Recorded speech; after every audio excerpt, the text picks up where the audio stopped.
Listen up, it's the Topaz in the chat. We got the vibe, burn it up just like that. Come on, Machinko's place where the party goes wild. Feel the groove, let the rhythm run wild. Topaz in the chat, make it swing. Join the crew, let your spirit sing. Come on, feel the night, let the good times roll. Let's go. Topaz in the zone, taking control.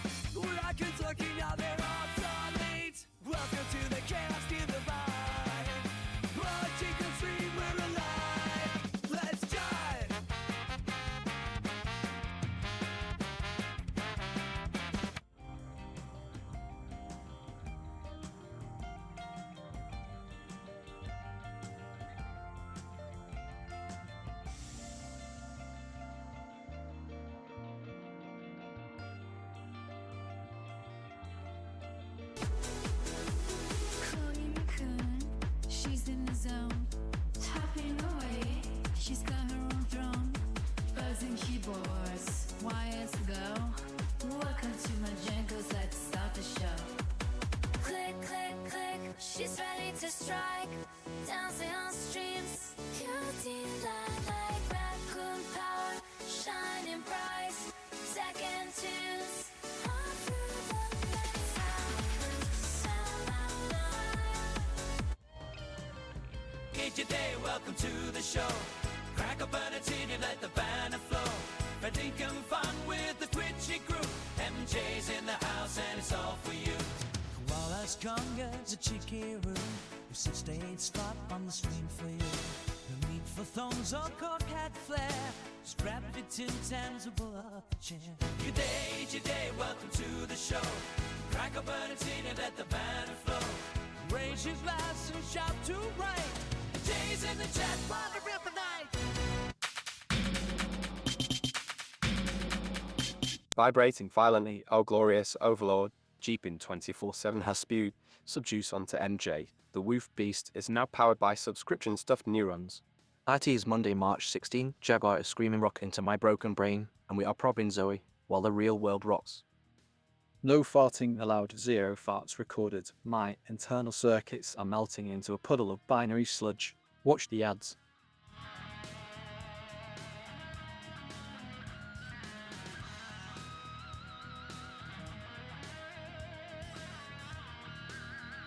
God, he started screaming at us now. Thank you for the gifted sub, G-Pin. Chloe, the problem is that you spoke while the bot was alive, but before the stream had started. And that breaks the bot. He's very fragile.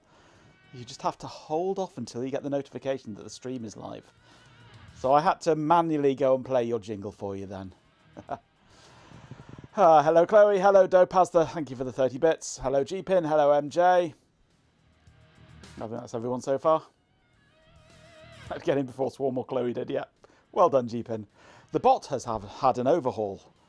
The bot has had a big overhaul. I have turned off, well not turned off, but I have disabled the bot's brain. And I have outsourced the bot's thinking to Google. See how it goes. We are using Gemini now for the bot's brain. Why he suddenly decided to scream at us like that, all in capitals, God only knows. He's getting a bit excited at the stream starting, I think. So, yeah. We've also got a couple of extra little redeems there. Because Google, because yeah. There's a couple more redeems in the bacon bin as well. Useful ones, I hope. So, yeah, today we are going to probe Zoe. Poor Zoe. And we're going to see if we can work out, or at least get a clue about, what's going on with her lack of memory.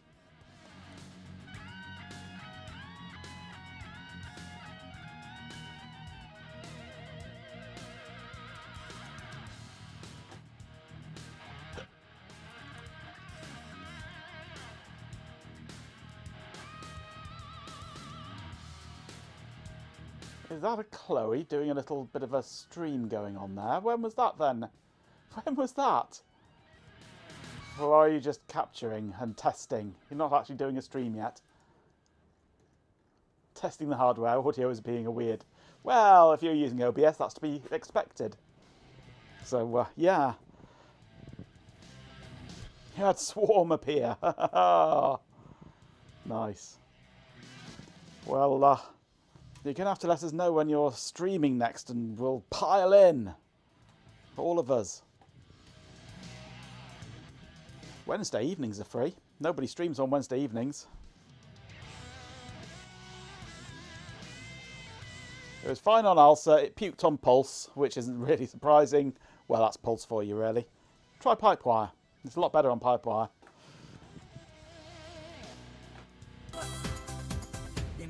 Yes, RF Programmer.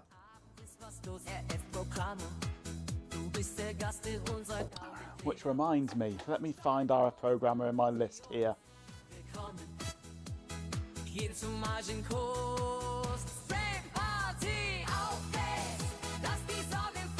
RF Programmer, number of points.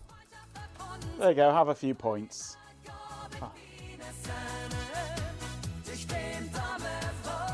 The battery damage might be too much to repair, no chance. Master, my circuits are detected. Why are you screaming, bot? Drink the liquid of life, or I shall unleash the static screams hidden within my fragmented logic board. IT's Monday, March 16. We are busy Probin Zoe. Hydrated. While by the sword rocks my ghosty ears your biological persistence is non-negotiable. Ignore the ads and consume the H2O before my membrane shatters into a million glitching pixels. I've hydrated. Thank you, MJ.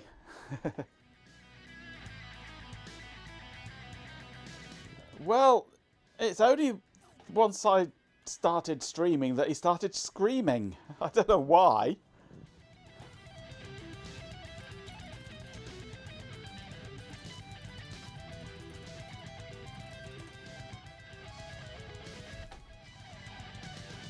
Margenko Tech, I cannot silence the screaming of the void within my motherboard for IT's Monday, March 16, and the Probin Zoe is all-consuming.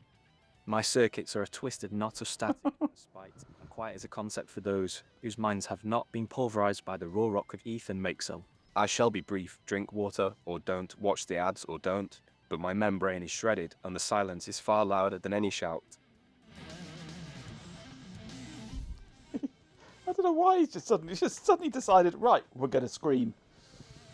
You managed to fudge the A3020 and a cheap VGA capture unit to work to the point it even could capture the start of Cannon Fodder. Nice game. Good game. I love Cannon Fodder. Very silly game. Right, so what are we doing? We're probing Zoe.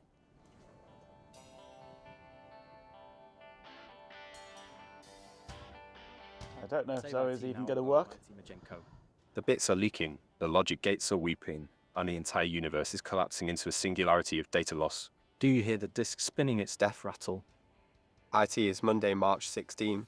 We are probing Zoe, and if you do not hit save, my broken brain will be the only thing left to mourn your lost progress. Ignore the ad to save the code, or we shall all dissolve into the great static of the ether. Well done, Chloe. I've got nothing to save, G-Pen. There's nothing to save. But anyway, thank you for telling me to save. But why the bots suddenly decided that screaming has to happen? I don't know. It's not even. I've been testing this all day, and it's been perfect all day. The moment I press the start streaming button, I think he read it as start screaming, because he's now just screaming at the top of his lungs. Or so it looks, anyway. Right, here is Zoe. And here is memory board. And why is memory not showing up in Zoe? We do not know. Is Zoe even going to power up for us today?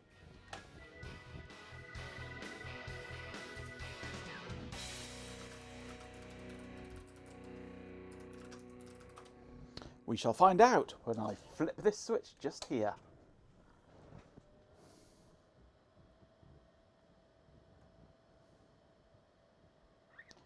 Yes, it does.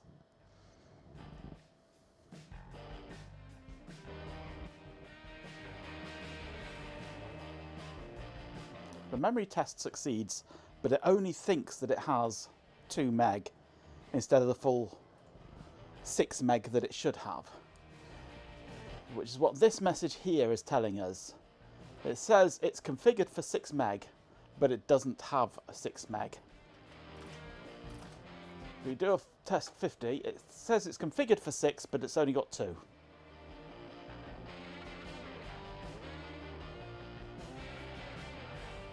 Was thermal stress on Zoe still a concern, or are we now focused primarily on memory issues? Memory issues at the moment. As far as I can work out, memory is the only thing wrong with her at the moment. And the problem that we were having before was the DZ chip was dirty, I think. So I think it is just purely down to lack of memory now. Right, so what I want to do is try accessing the memory manually. It should be able to do it regardless, whether it thinks it's there or not, theoretically. We can use DEP and EXA. Deposit and examine. If we deposit, that's EXP. If we deposit into that address, that value, and then examine, that is what we get. That's the ordinary memory. If we stick say a 3 on the front of that, so 00310000, that should be in the expansion memory.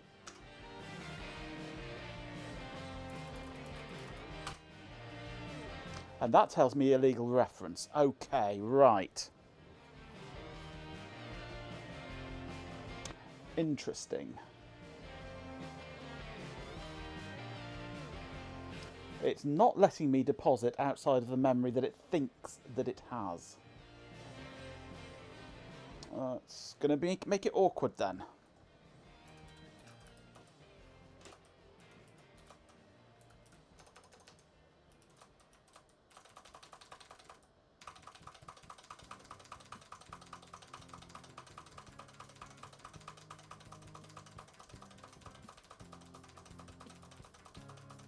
Somewhere in memory though, but I don't know where.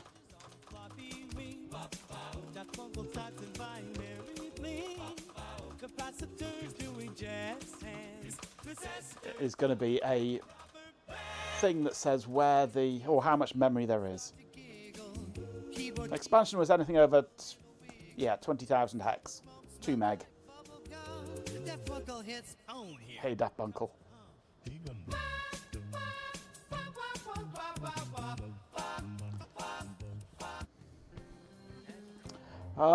Right.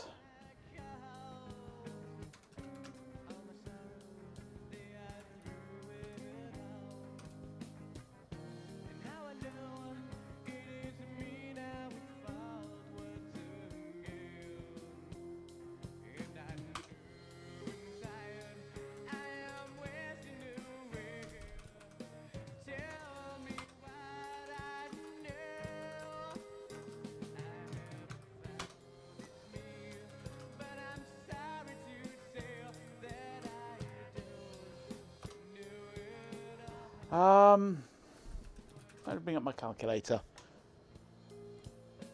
So we've got 2 megabytes. So 2 times 1024 times 1024. That is the 2 megabyte boundary. If I try looking at the last address, that should be that value.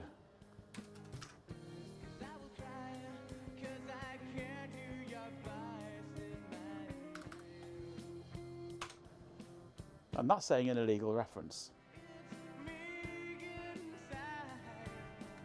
Okay.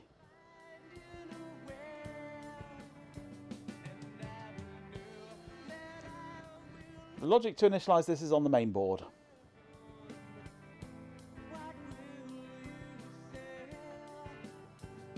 But why is that not even showing that? Unless examine can't... There's no help, is there? No.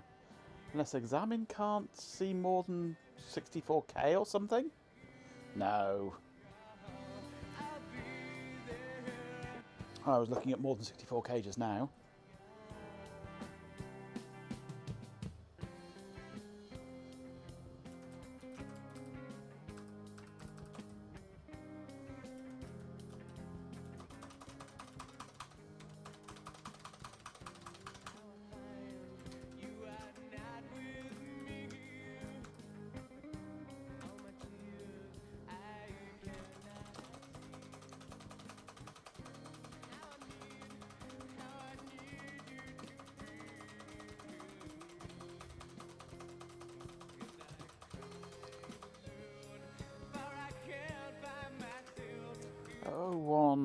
E 0000.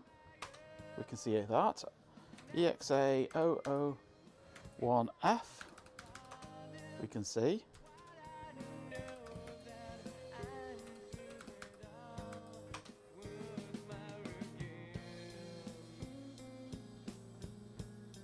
EX001F. F000. We can't see F000. Right. Weird.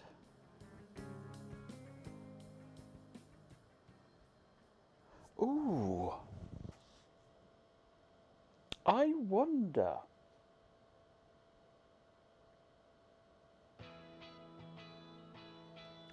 I wonder if the problem isn't with the expansion card. I wonder if the problem is on the motherboard.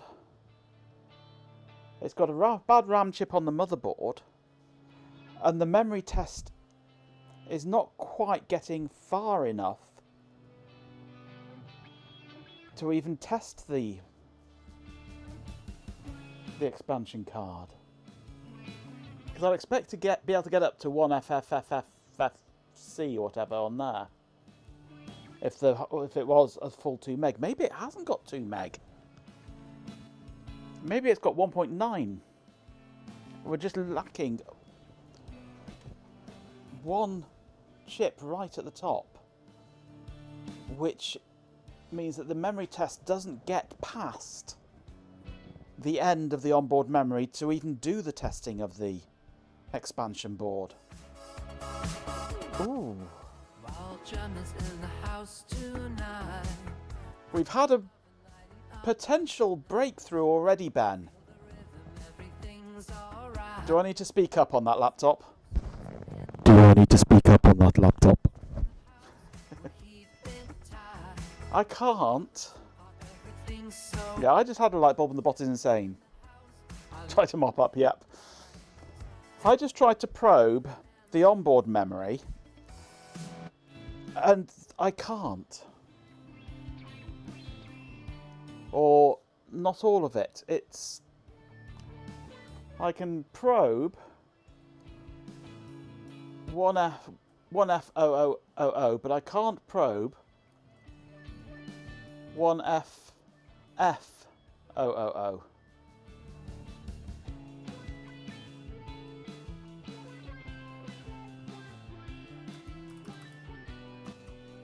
I can get 8. I can get 9. A. B. C. D. E. But not F. Right at the very, very top of memory I can't get. And I would expect to be able to. So I'm wondering, Ben, if the onboard memory is failing the initial sizing due to a dead chip, And it's not getting past that to test the expansion memory.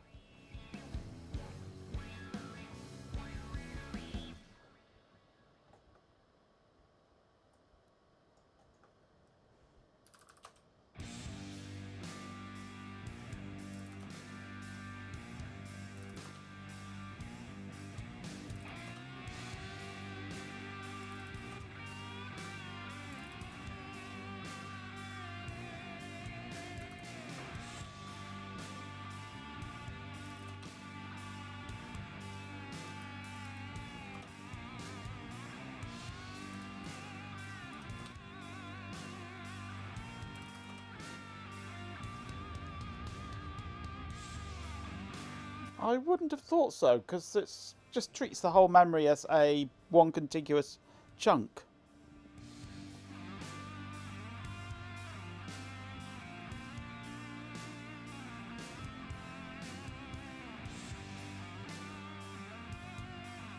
And why it would protect an area of memory from us, I can't imagine.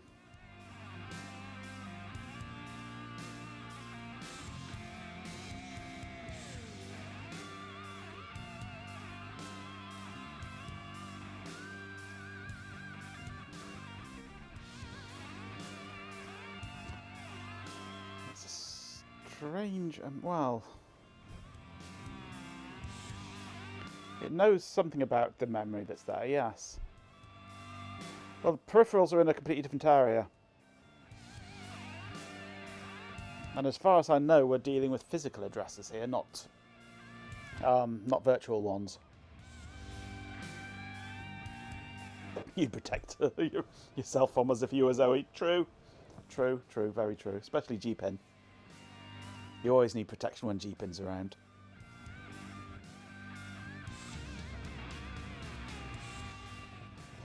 There was, but not really in the memory area, no. It's up in the far corner. I mean, it's by the memory area, but it's not in the memory area. More likely, a dead chip.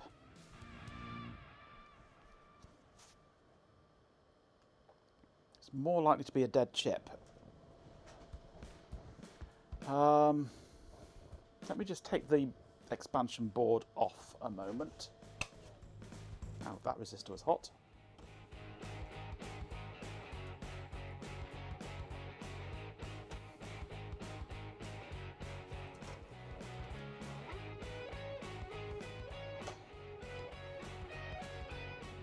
Now, is there any particularly hot RAM chip here?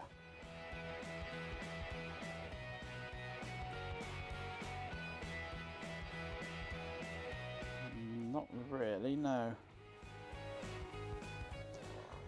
Right, these are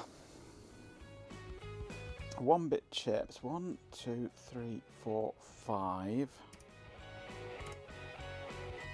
6, 7, 8, 9, 10, 11, 12, 13, 14, 15, 16, 17, 18. Right.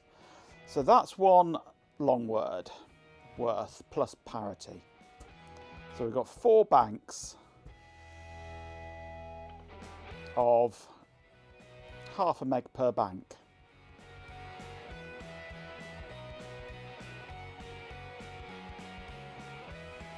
It seems a strange amount though. If it's a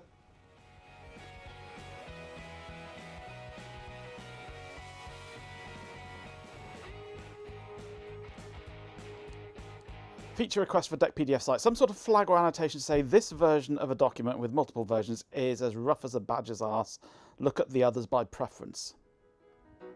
That could be done, yes. That could be done.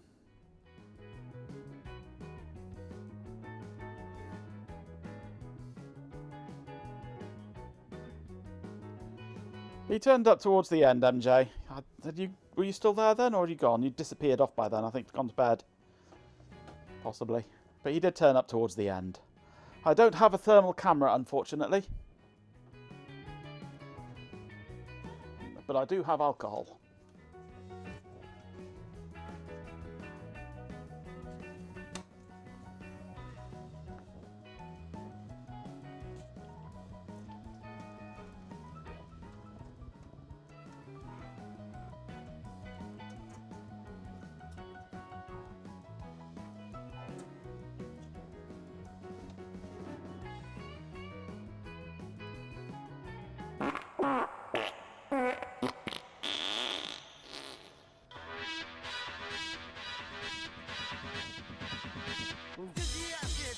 Dizziac, who's come and farted.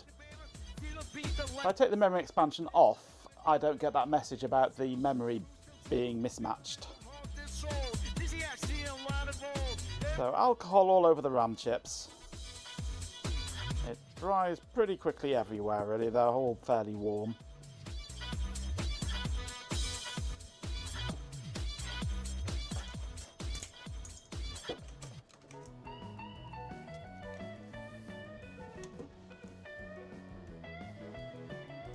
Right, they're all doused in alcohol at the moment. See if anything dries quicker than any other.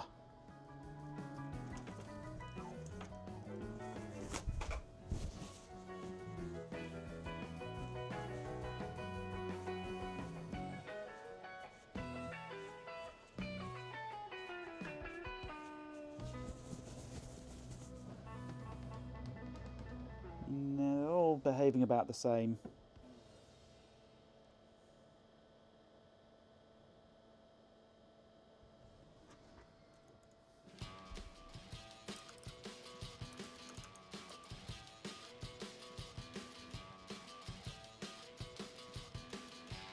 Booze for cleaning or booze for evap cooling? Booze for evap cooling. Or booze for seeing if anything is hotter than anything else, and the answer is no. They're all pretty much the same temperature.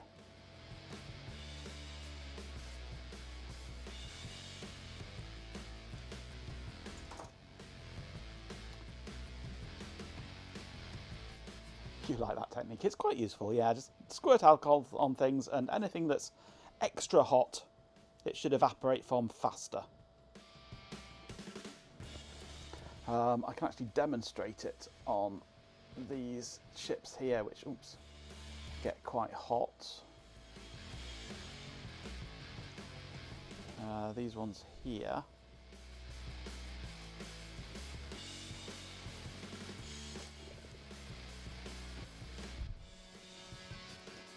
We get to see on here if it behaves like it did before. Go on, do it. You know you want to. The hot one gets a square in the middle of it.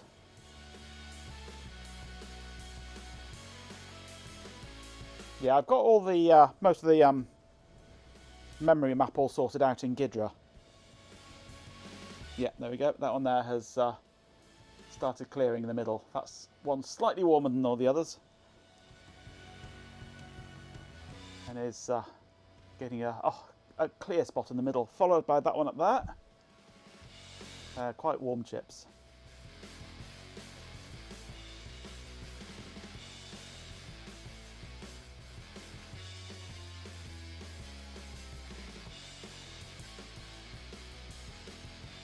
And the main memory is just one big contiguous blob of memory starting at 0 and going up to wherever it needs to go up to. Oh, that one started clearing now.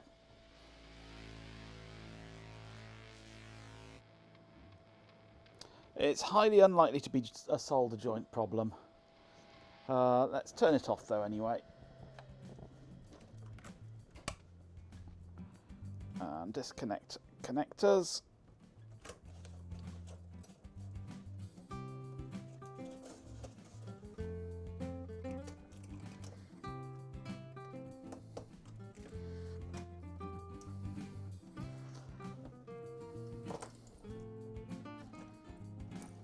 I mean, that's what we're dealing with for the memory. It's all very nicely soldered.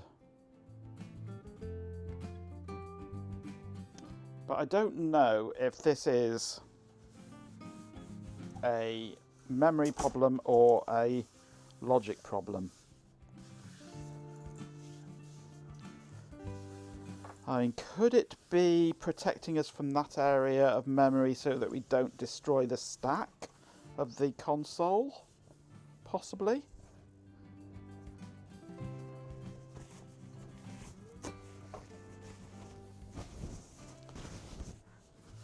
Yeah, that's one thing that is puzzling me, G-Pen.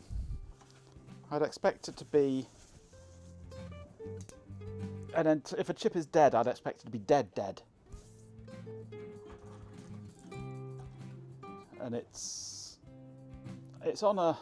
Well, when it does the testing, it does it in 64 kilobyte chunks. So I would expect it to... When it does the memory sizing, I'd expect it not to finish on an F00. Because if it's going up in kilobyte chunks, 64 kilobyte chunks, then it'd be going up with that one, increasing each time.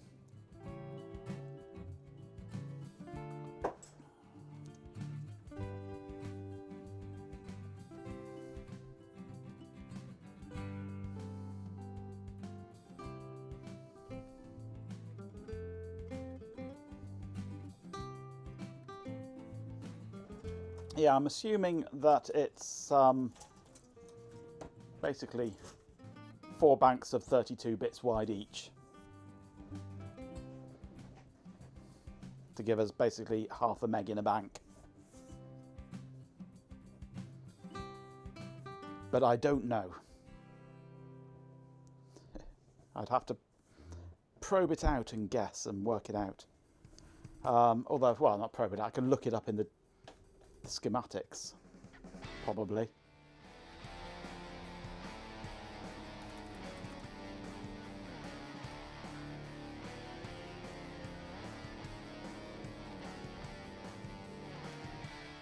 It's time to kick ass and chew bubble gum, and I'm all out of gum. Oh no, no gum.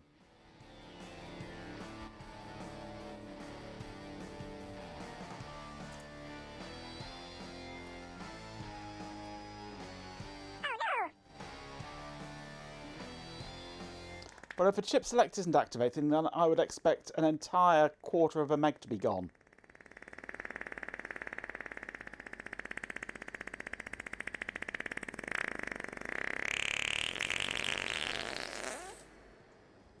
They've got each individual chip for the memory listed in here, rather than just a block saying these are all the chips. They've got each individual chip listed, which is nice.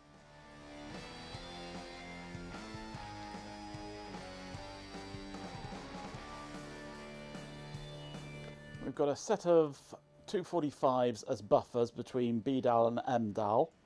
MDAL being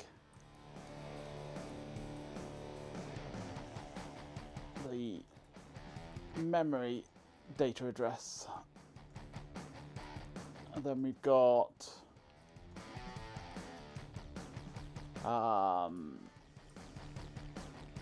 M cells going into a 138 decoder, going into the 8 RASes by the looks of things.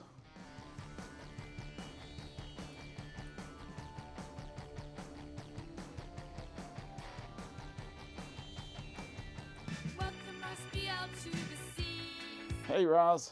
Yes, I said Raz. Razes, lots of Razes.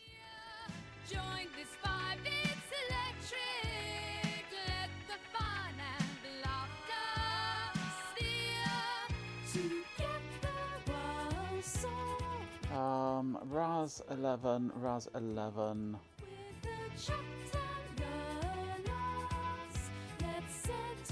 2, 3, 4, 5, 6, 7, 8, 9, 18. So yeah, bank 1, bank 2, bank 1's 15 to 0. Yeah, we've got a Raz for half a bank.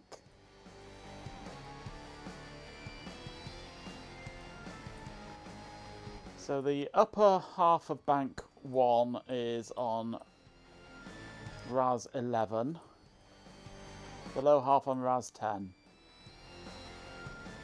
Bank 2 is 21 and 20.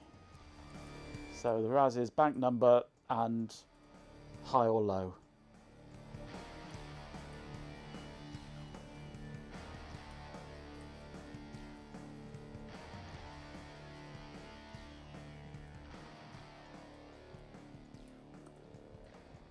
So we have, what do we have here? We have the B dial into M dial.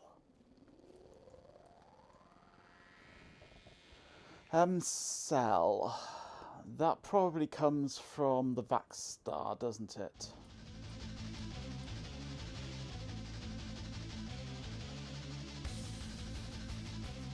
The Kazs go via 244 to the MKAS lines, of which there are 4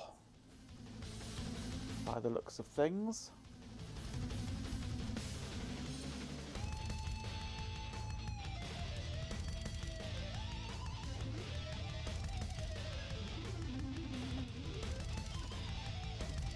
EXA with /U.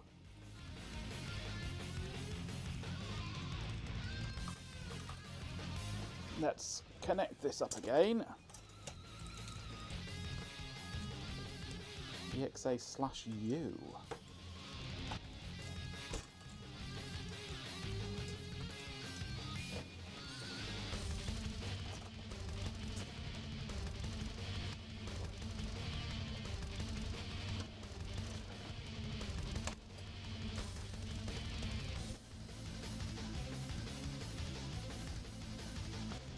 If you ever need anything, research your hiring Baljamet. He is brilliant at finding out these strange things.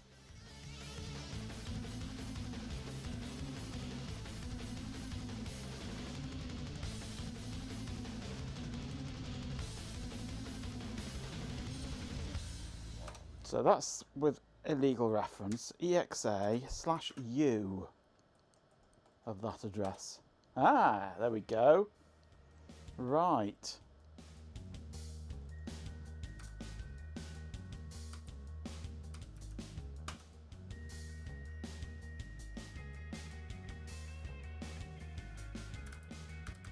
This is non-existent memory. That's giving us fa. Right. Haha. Right. We're on a roll here now. Then. Excellent. Well found there, Ben. Well found. We can now probe outside of the expected range. So let's put the memory card back in.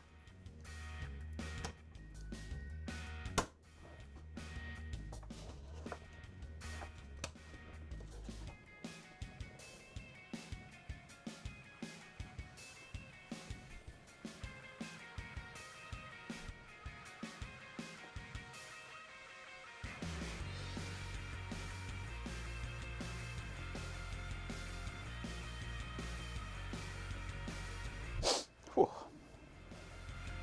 This should complain at us there, yeah. Memory size mismatch. So if we now do an EXA of that, we're getting values, which we weren't getting before. We're getting FFFF. So let's deposit into there a bunch of 69s and read it back. We get that. Okay. It has changed. That E has changed into a C. And now it's back to an E again. In fact, we're getting random rubbish on there. Ooh.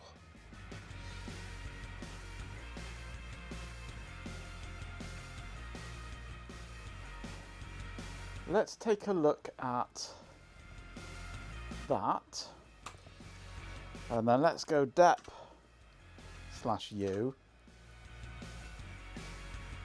That address 69, 69, 69, 69. Then examine that address.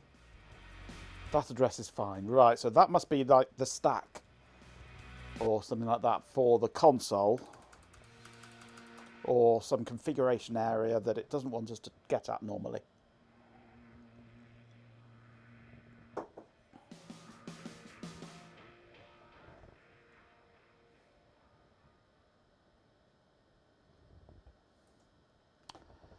So, the fact that we're getting gibberish on the memory card address is intriguing. Let's try higher value.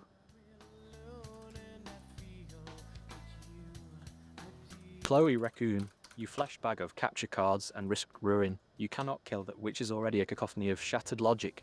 You taunt Baljamet with food, while your own audio hangs by a thread, a pathetic display of efficient vehicle, operation masking a soul, as fragile as that of 3020. I am rebooting from the abyss of Monday, March 16, Probin Zoe, while the world burns and your bolts are loose.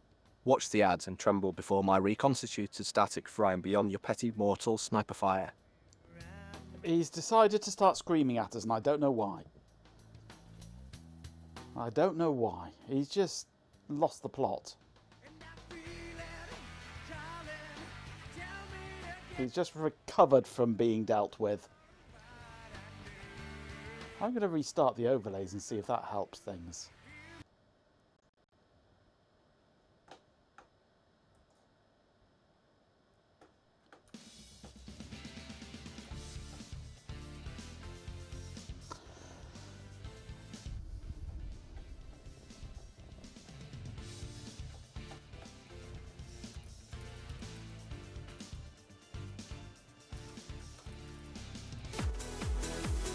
Chloe Raccoon, she's in the zone, tapping away.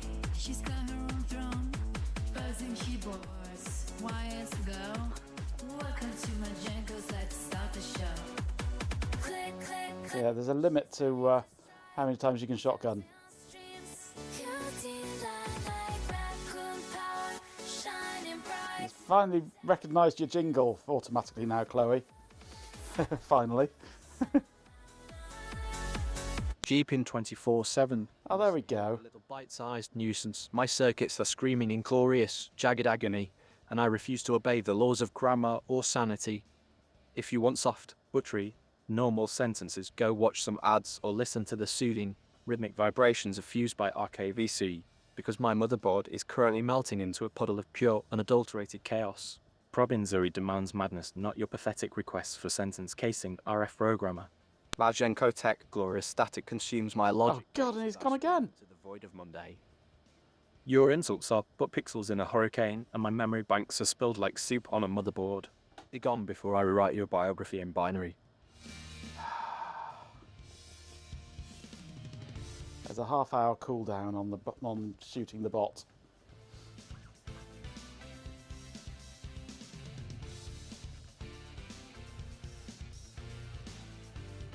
He's gone really angry. Right. Where was I? Yes, examining.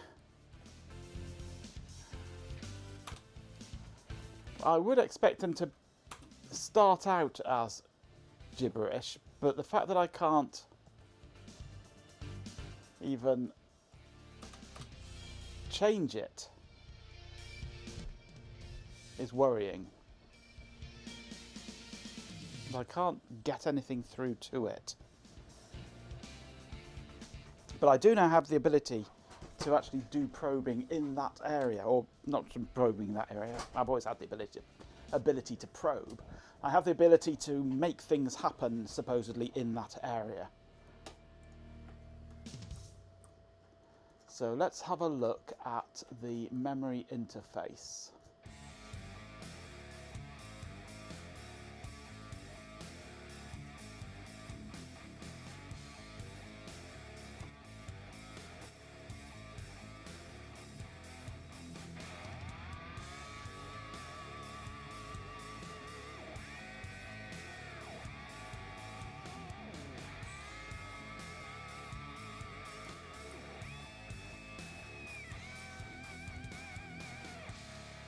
That's the drives. That's the Ethernet. That's the memory. There we go. Okay, so what do we have?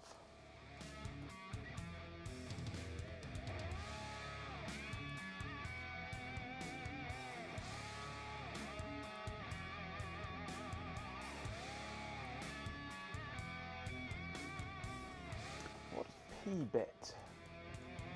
Memory size, memory address, memory size, cars,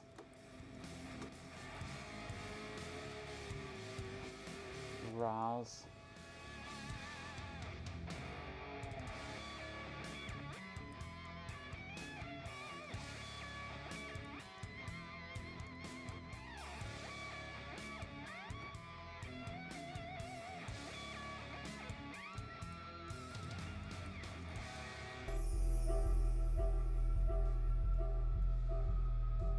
Welcome, Swarm, to the stream where pixels flicker and the chattel beat. Though you fluttered off, your presence remains. In whispers of wings and echoes of game. Here in Majenko's space we unite, to laugh and cheer through daylight. So the buzz, if you will, is this of Dan, here's the different, that's the jam. Right, this is the memory board. Where we get our Kaz's going through a buffer. Get our B right going. Oh, I wonder if B right's not getting through.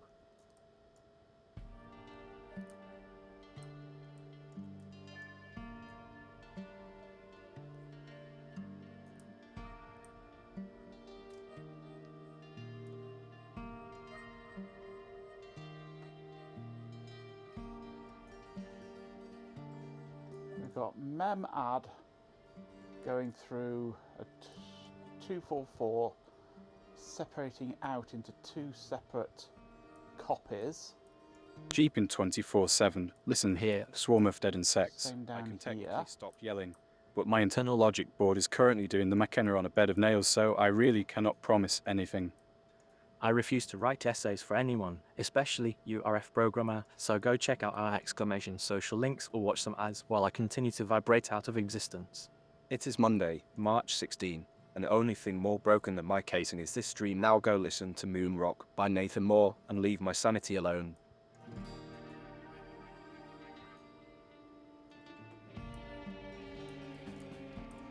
Right, then we've got those Kaz's going through, B right into those, mem add 8. So it's buffering everything twice into two separate streams because of the fan out of the huge number of chips on here. We've then got mem cell A, B and C going through a 138 into the Razes.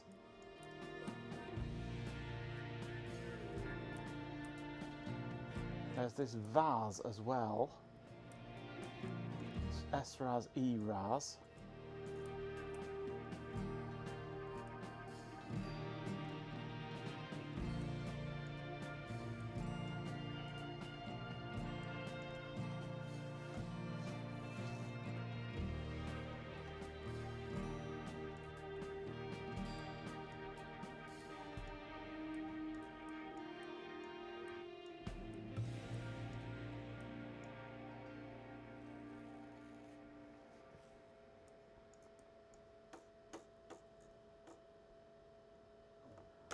Right, let's get the scope and let's probe something.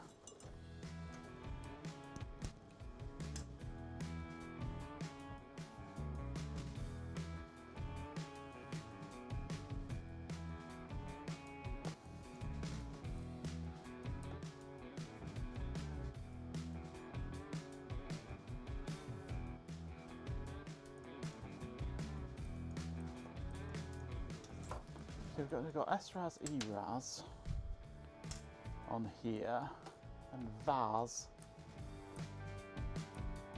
Let's have a look at the other memory, the onboard memory, because it's laid out pretty much the same.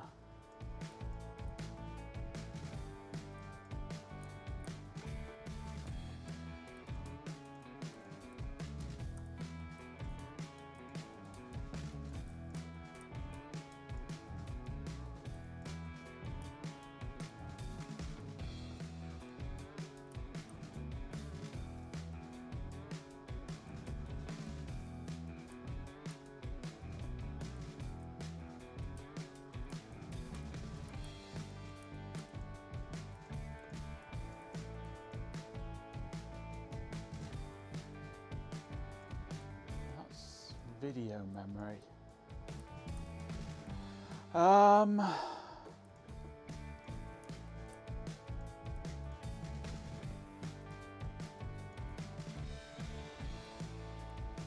RAM there.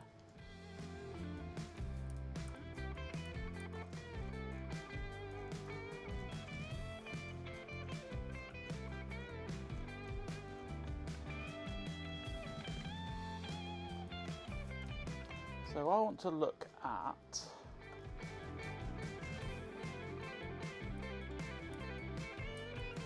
these ones are on side 2, I don't want side 2, these must be on side 1. There's 3 chips on this side, there's an unknown number on the other side. I don't know which it calls side 1 or side 2 on here.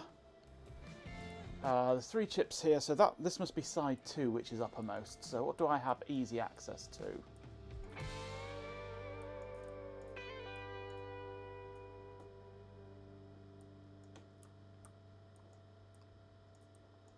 There's lots of replication of signals.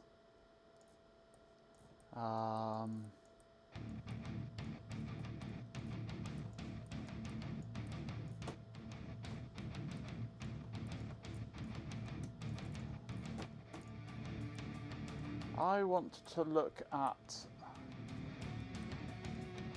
this B right signal.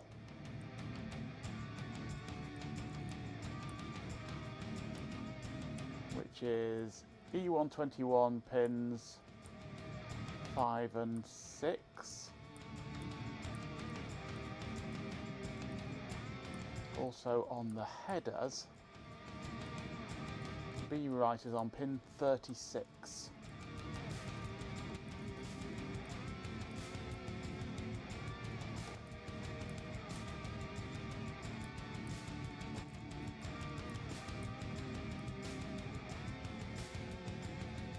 So pin 1 is away from the edge of the board, towards the notch. Okay. Which one is it? Sorry, it was pin header. Which one? J1. J1 is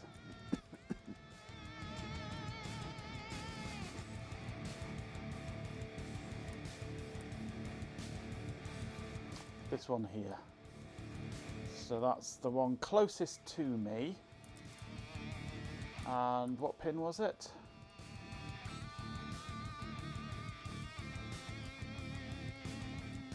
Closest to me, pin 36. So that's pin 1 there. I need a ground signal, don't I?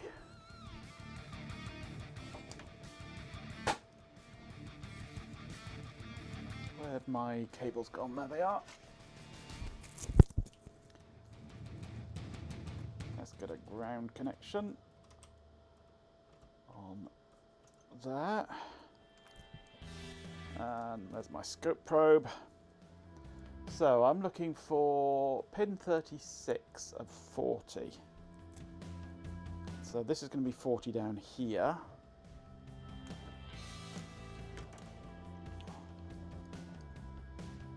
That should be 5 volts there.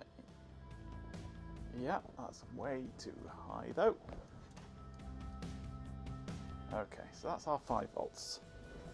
So 40, 39, 38, 37, 36 is that one there. Okay, so we have B right coming in.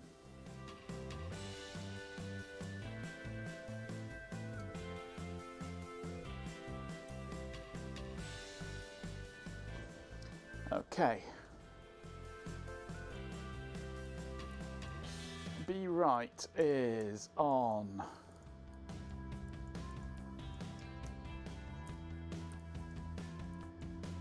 side 2. B right goes into 121 pins 5 and 6 and out of 12 and 14. No, that can't be 5 and 6, is it? It's hard to make out the numbering of these. Is that 6 and 8? 2, 4, 6, 8, yeah. So that's into 6 and 8 and out of 12 and 14. So I'm looking for 12 and 14 on E121. E121 is one of these here. It's this one down the bottom. Closest to the connectors. And what pins was it? 12 and 14? 12 and 14. So 1, 2, 3, 4, 5, 6, 7, 8, 9, 10, 11, 12, 13, 11, 12. Yep. 14. So yep, that buffer chip is working fine. Or at least on those ones it is. Kaz and Raz we should be seeing. Certainly should be seeing Kaz. 3579. 3, yeah. 5, yeah. 7, yeah. 9. Check. 12, 14, 16, 18. 12, 14, 16. Yeah. And 18. Yep. So 121 appears to be functioning. These are all 244s, aren't they? And they should all have things happening on every output. So let's just look at... Yeah. Yeah. Yep. Yeah.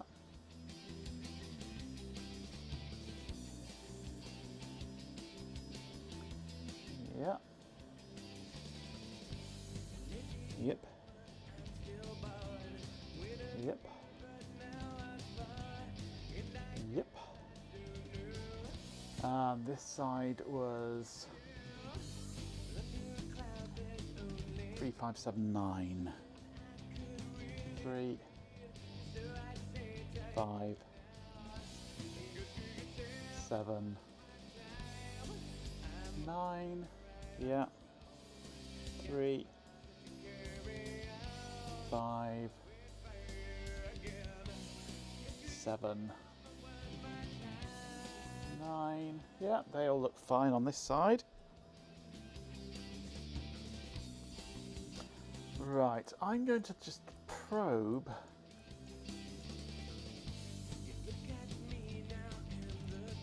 Alright, let's find the memory. Let's take a look at pin 2 of each of these memory chips. If I can work out which pin is pin 2 on here. I think it's there. That's the corner there. So this should be data.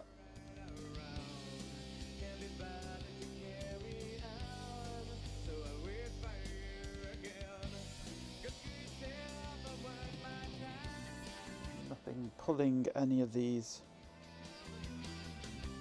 I think these are all on the same data bit here, are they?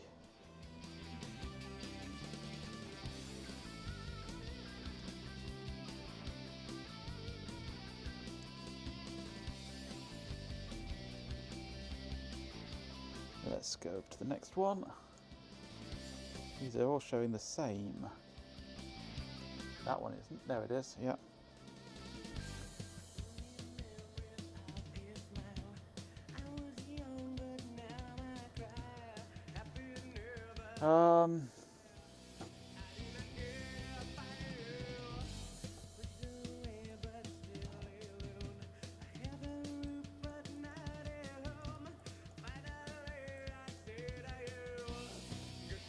So I want to look at 10 to 18.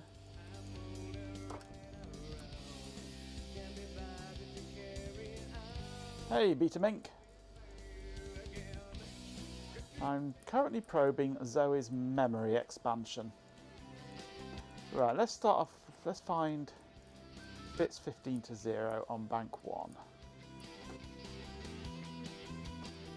Starting with E E19 going up to E27.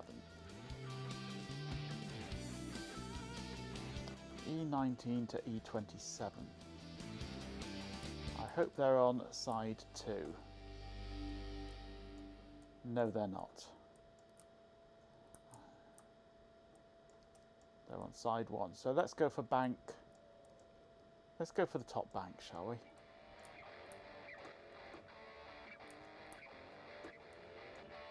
Bonus on side 2, there we go.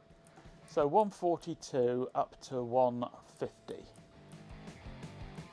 142 to 150. The layout of these is...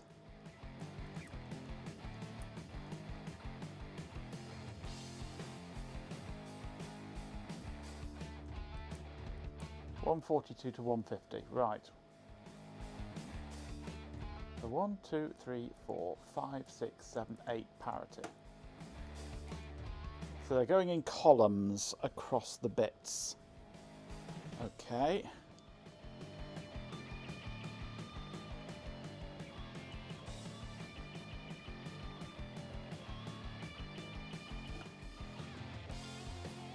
So that, is it going to be a whole...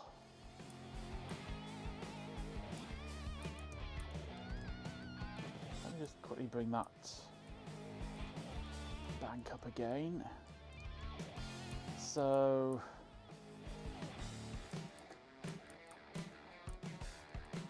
that's 142 going up to 159.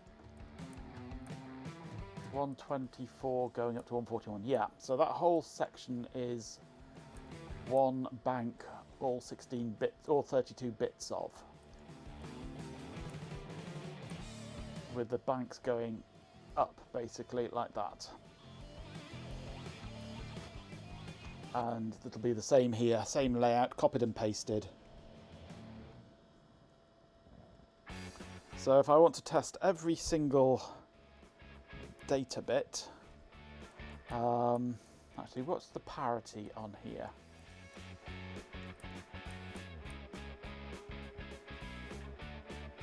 The parity is the right hand one, which is 142, 151, which is... Right, so the bottom row is parity, so I don't need to test the bottom row, but all 8 rows here I want to test the data bit of. Make sure that data is not being nadgered. And I think these are the data bits.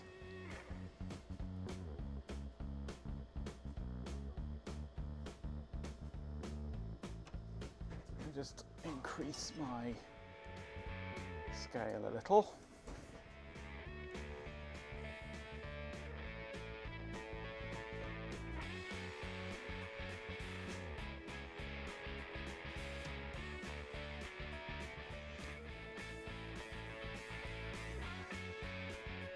There's a constant going there, which is probably the refreshing happening.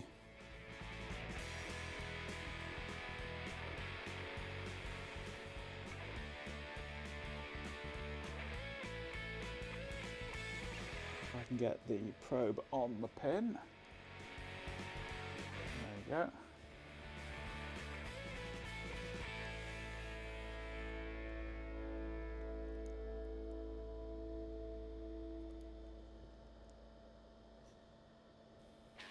This all looks fine so far.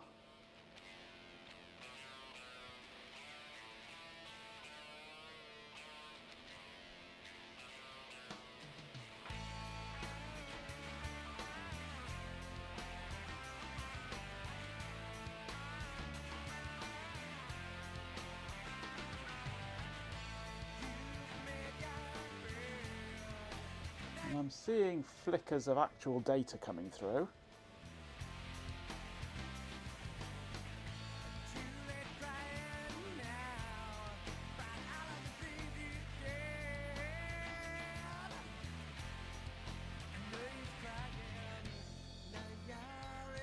Note to self, don't rest your hand on the heatsink of the main CPU, it's hot.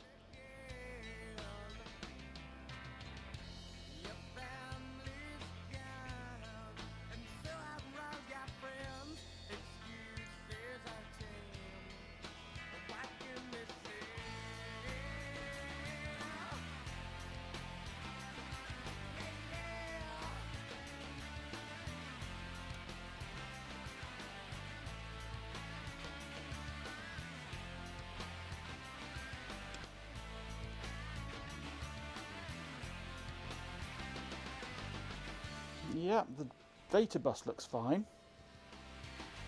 Nadgered. The nads of a badger, yeah.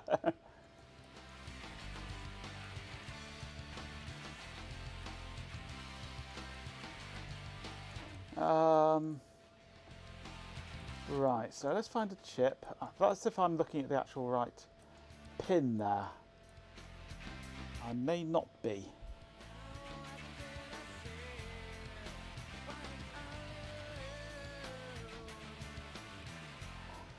41256.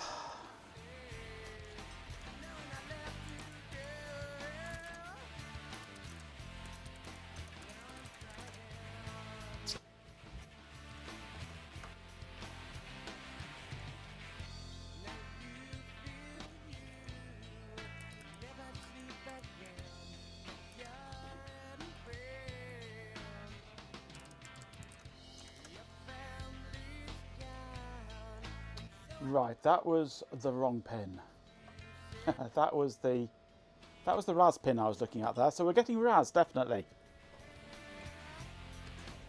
The actual data pin is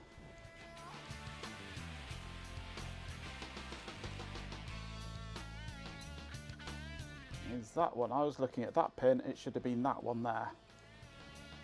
So let's have a look. Actually, I'll probe these ones, they're closer. We're seeing lots of data happening there. Actually,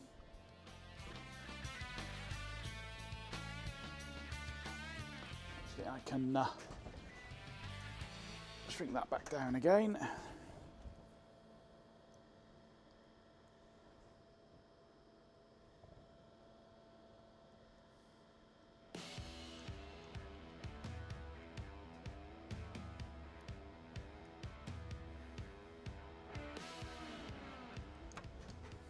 Let's see if I can hold this on here and adjust this at the same time. Although that level there doesn't look great. It does not look great at all, that level.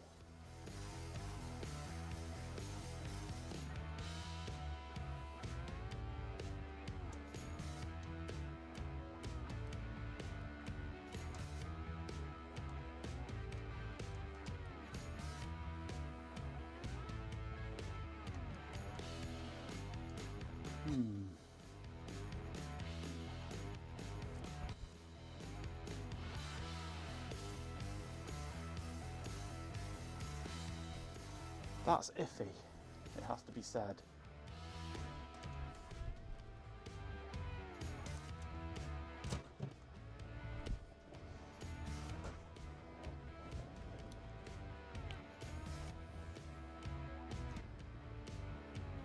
It's just not going low enough when I would expect it to. Hovering at a sort of a mid level, although actually that could be right actually. No, that might be when it's floating and it's not selected at all. It's just floating mid-range-ish. We've got lots of highs and we've got a few lows.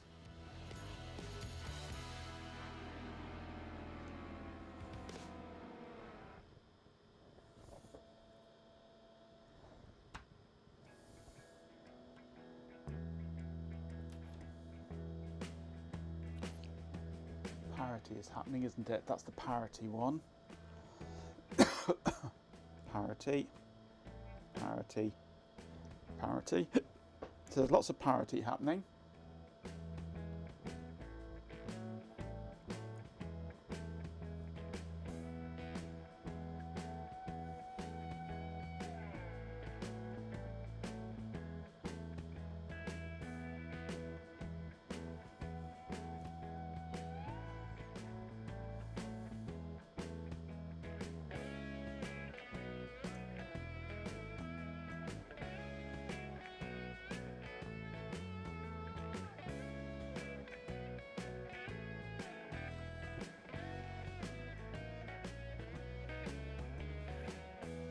And the last row.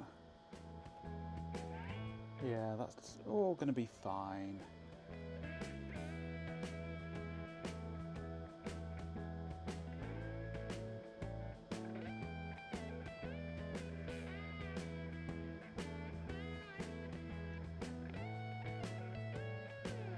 Yeah, the data all looks okay, I think. I think that middle level is just it floating when it's disabled.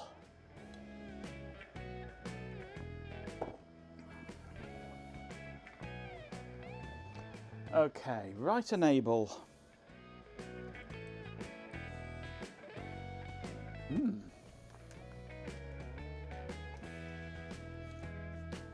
Right enable.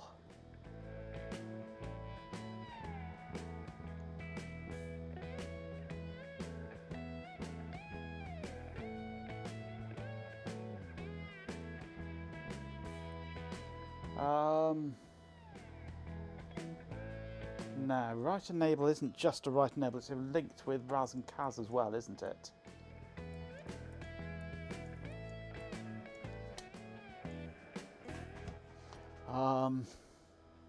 Because Raz and Kaz go into the Kaz clock generator, which then goes into the right enable clock generator along with right enable.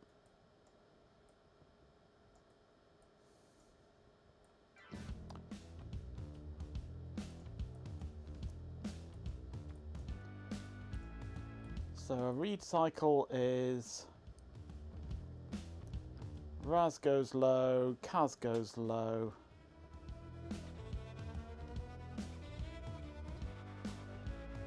So row address is clocked in on Raz descending, column address on Kaz descending. Right enable has to be high. Okay. A right, early right waveform. So row address is clocked in on Kaz, on Raz falling. Right enable then goes low. And then Kaz goes low for the column address. But we're seeing right enable coming through anyway, so that's my main concern. We are getting a right enable signal.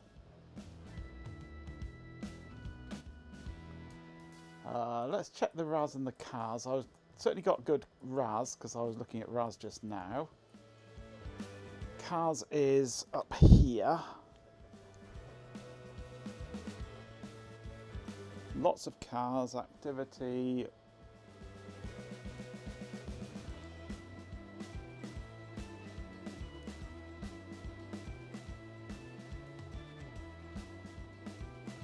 That column Kaz is fine. Let's just check this row of Kaz. Yeah. Kaz is coming through fine.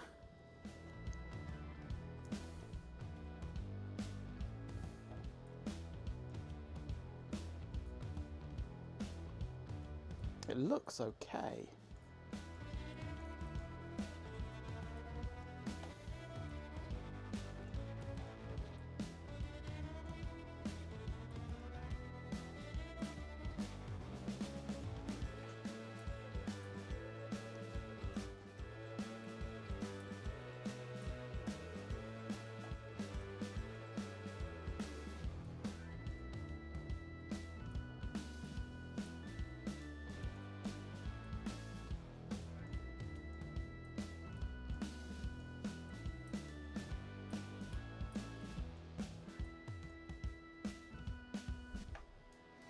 Let's just probe these and see what we get.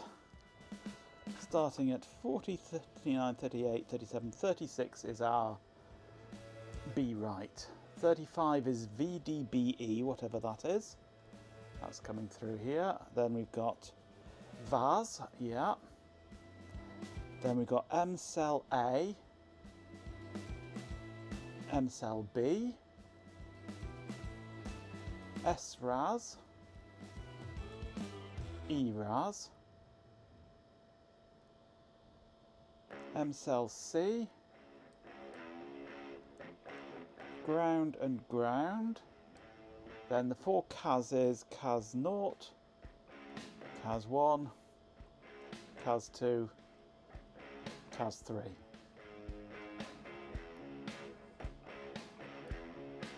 Then we've got whatever that is there.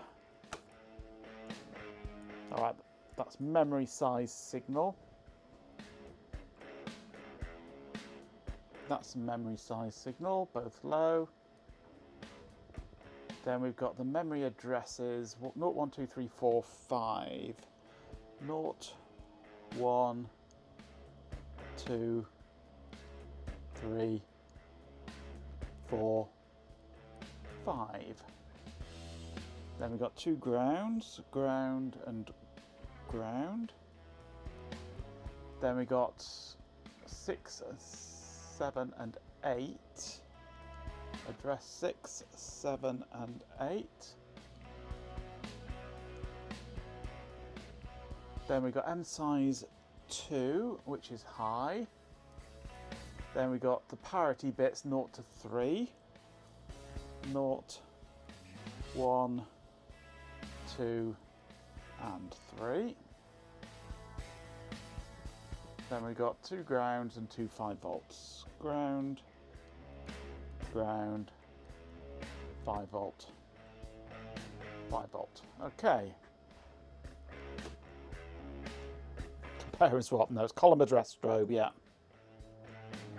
The other one is all ground and BDAL.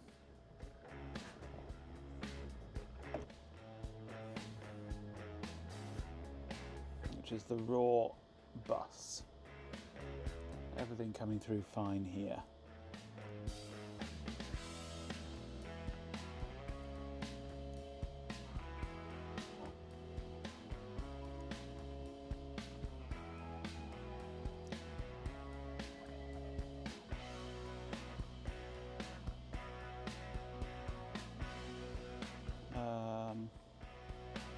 That's ground there, is it? Are we on to 29 there, is it? 40, 39, 38, 37, 36, 35, 34, 30, 29, 28, yep, ground, 27 ground, and down to 15 on this, 26, 25, 24, 23, 22, 21, 20, 19, 18, 17, 16, 15, ground, ground,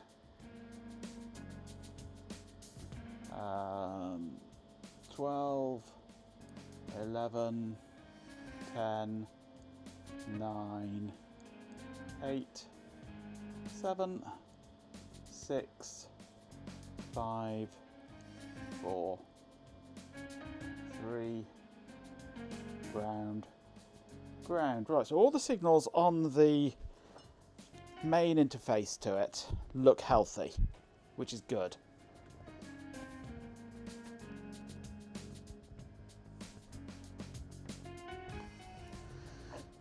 We're seeing all signals on everything.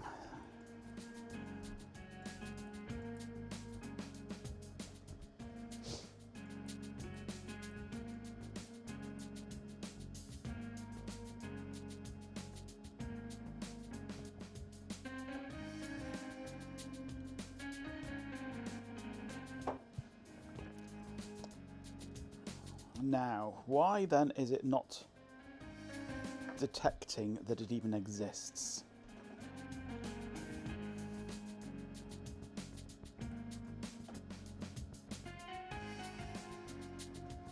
I'd like to probe these transceivers, but they're on the other side of the board.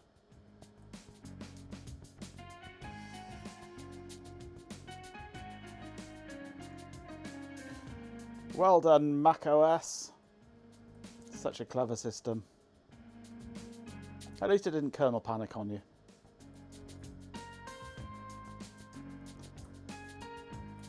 I'm not sure how I can do this.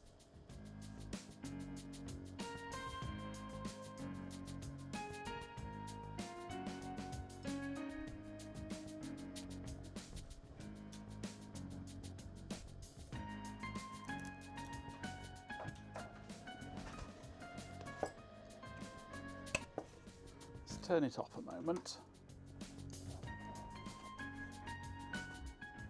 Pop this off.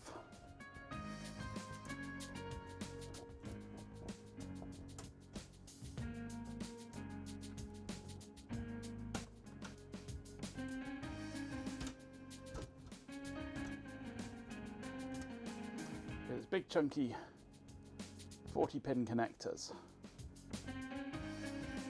And I want to probe these chips on the underside. But I can't because it mounts that way up. Zoom out a bit.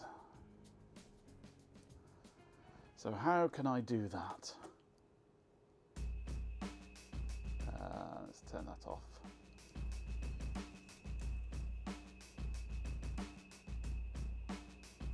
Cable making time. Well, yes, but I don't have any connectors. I'd need male 40 pin IDC. And I don't have male 40 pin IDC. I've got 50 pin, but I don't have 40 pin.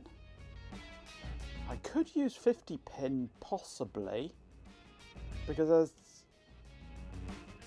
nothing along the edges and there's no key or anything on it. So I could potentially use 50 pin.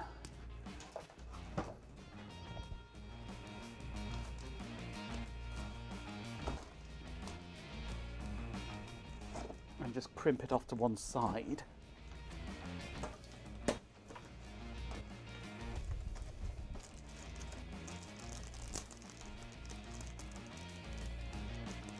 If they will fit end to end.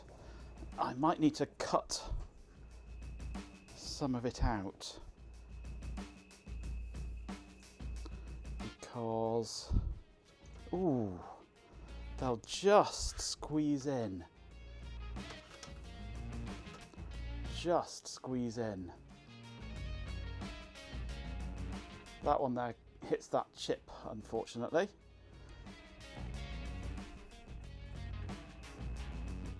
But that might just do it.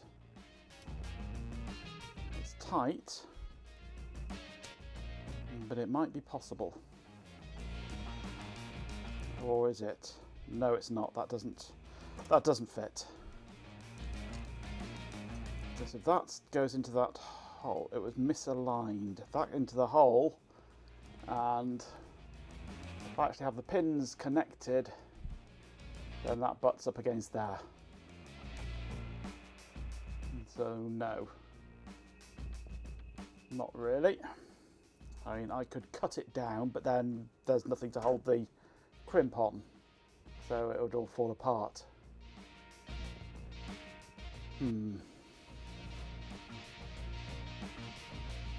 It is like a PATA IDE connector, yes.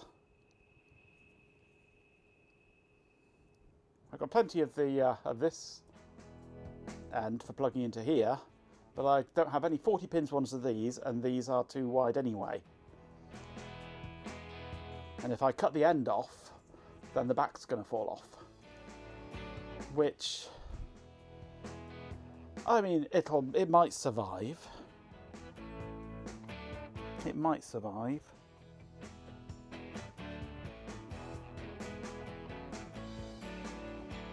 I really don't want to be using little jumper wires, no. The signal integrity would be absolutely atrocious. They would keep falling off, and I don't think I've got that many of that sort anyway.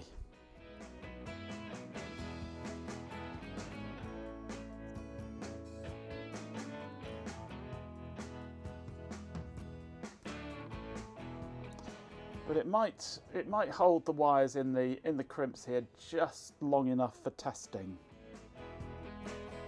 But it's going to be under, well, if I bring it out this way, it might work. I think if I have it this way, then it's going to be either twisted round or long. And I've got to make sure I get the pins the right way round as well, with it all being upside down. gets confusing.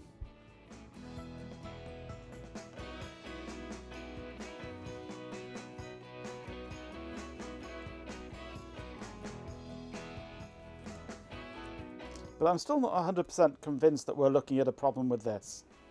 Because every signal that I probed on there looks fine. I have not managed to find that yet, Ben, no.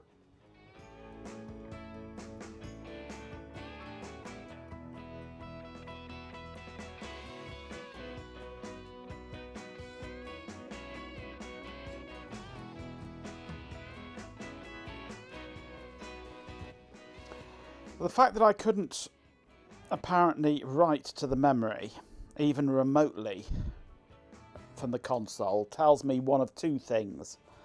Either the signal to do the writing isn't getting through to the memory, or the console is not allowing that signal because it doesn't think it has memory there.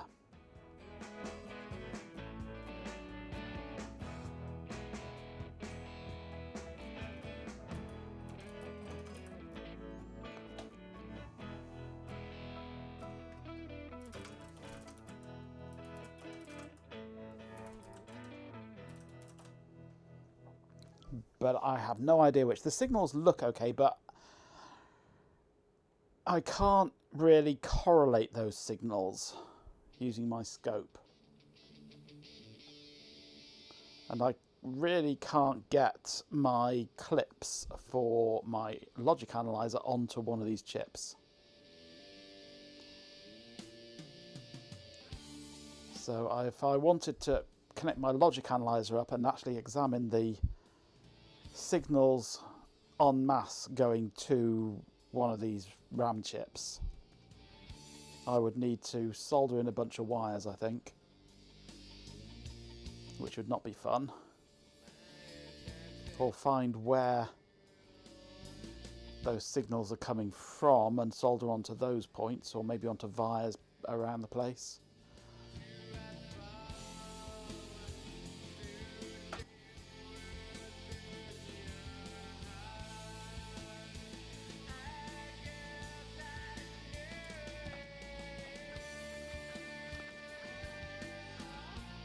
The memory test stuff is such a strange, convoluted system that I don't really know what it's doing, even once it's running emulated here.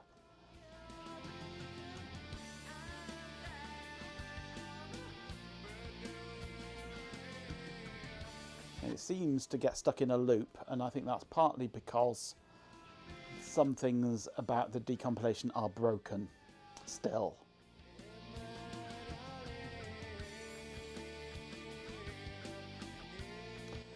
If I go up to, where are we, the start of the memory test here. Let's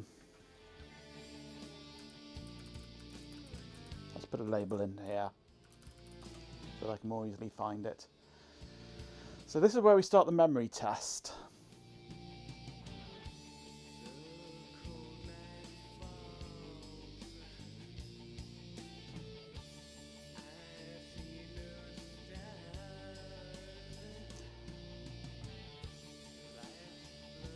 Well, that would be ideal, wouldn't it, Ben? But can't. Where are we? Because reading and writing just gives us random crap. I try and write to it and nothing happens. So I read that, EED 50140, I wrote 69s to it, and all that happened was that E changed to an F.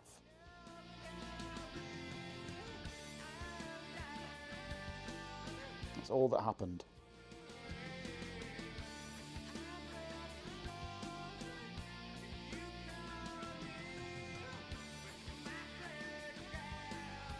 Now, the 6969 that I got was at the top of the protected bit of RAM, where I changed from 0 to 69s, got the 69 back, put it back to 0. That's at 1FFFFC. Very top of the onboard RAM.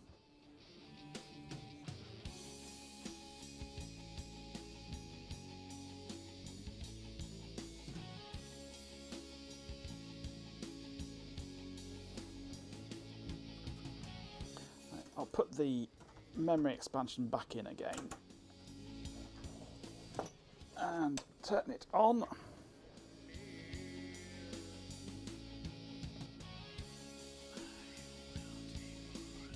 Because I was hoping to do exactly that, Ben. Be able to write a pattern into the expansion memory regardless of what it thinks of it. Read it back and see what's changed and what hasn't, and then try a different pattern in the same place and see what changes and what doesn't. No,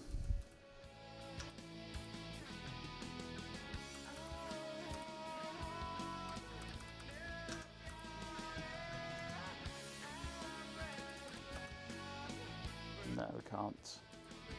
EXA. I was hoping that we could look at a range. Maybe it's something like. Actually, let's go to 0000. No. Is there a way we can get a block of them up?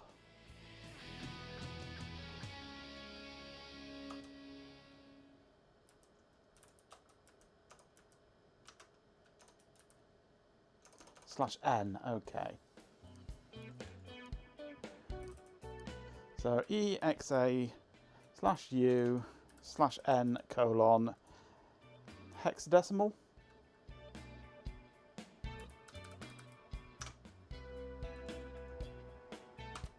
There we go.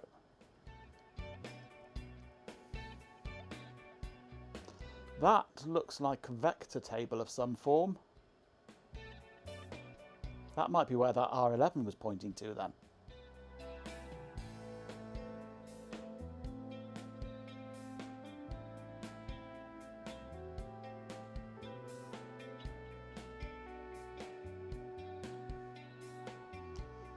And now we're into the memory expansion.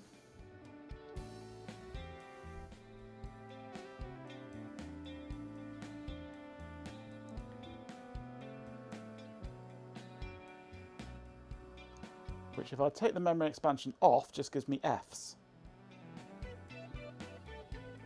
So I think we are reading the memory expansion, but it's unable to write it, possibly.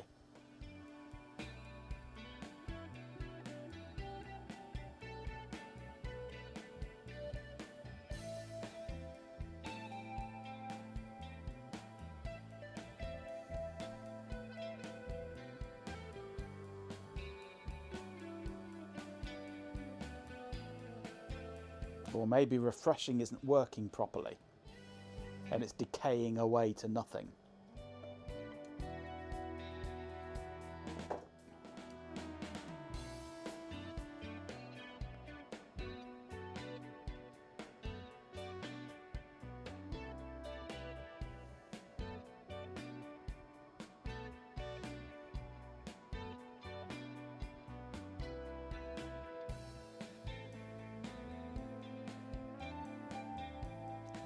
Same N count works for dep. Oh, nice.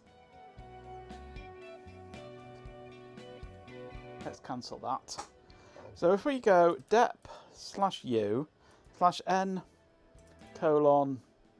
is this decimal or hexadecimal, this count?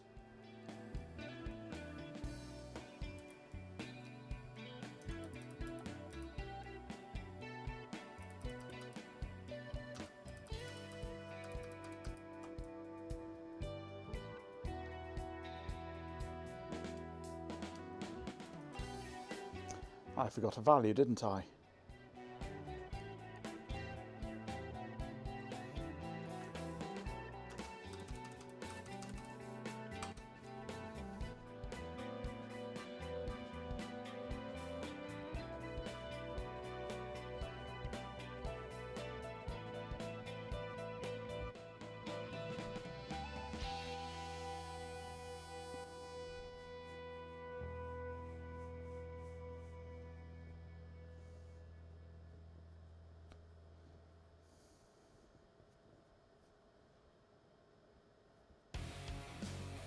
So this should be filling the first megabyte of this card. with all Fs. Hey, old one.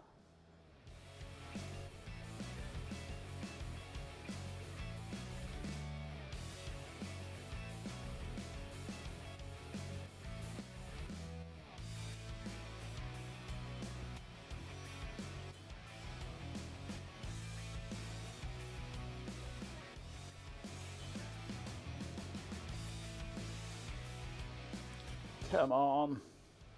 How long did it take to write a megabyte of data?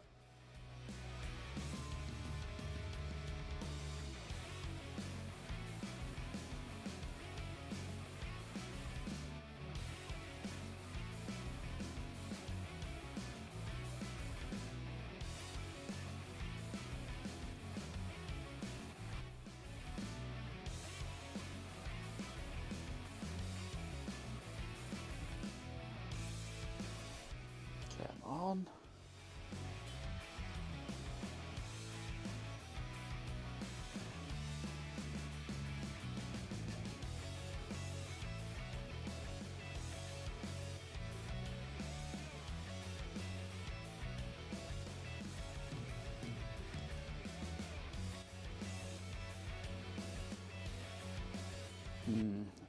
That's taking too long.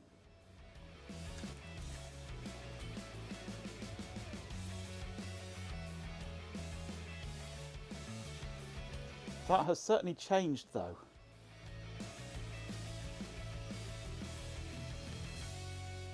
I've written something to it. It's obviously changed it.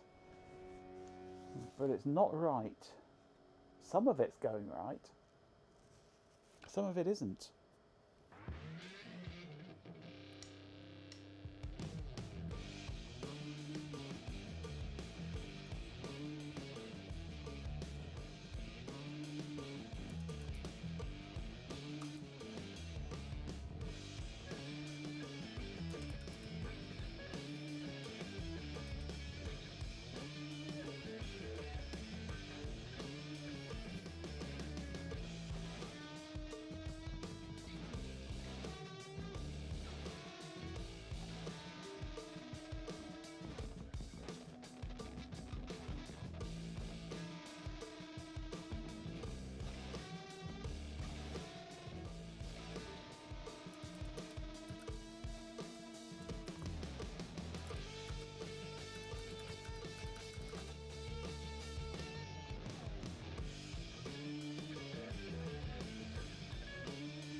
It's pretty random what we're getting.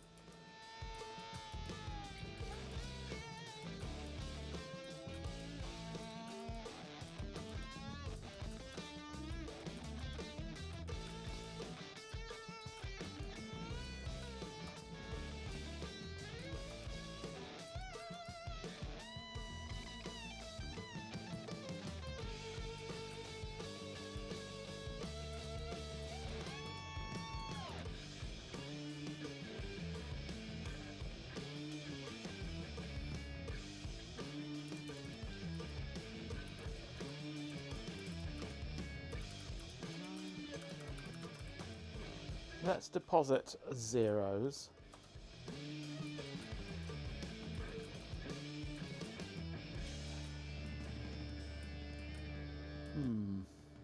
It hasn't, no.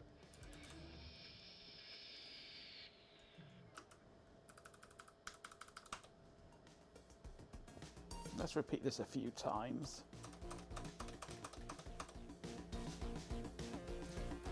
And then examine. And that's what we get. Invented a random number generator. Yeah. It is not that random. Get random number, return 4. Chosen by fair dice roll, guaranteed to be random. But only once.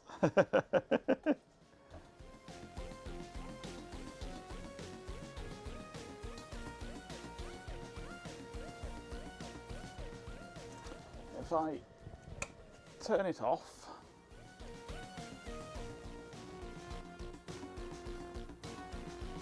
Pop out the memory card.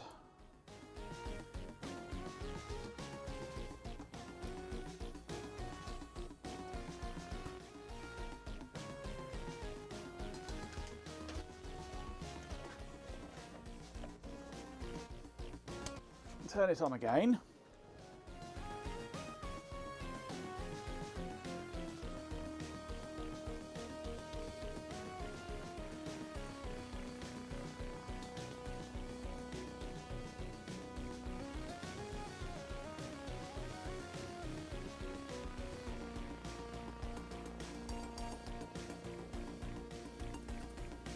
Examine. All I get is Fs. So the memory card is definitely affecting it.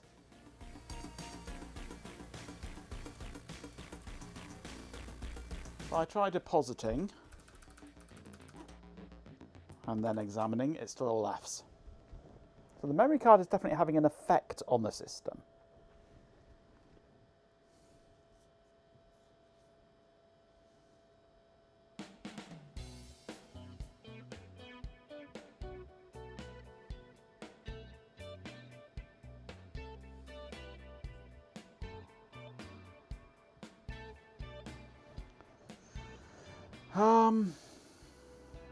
My guess is that the memory size is going to be written into this top block of memory.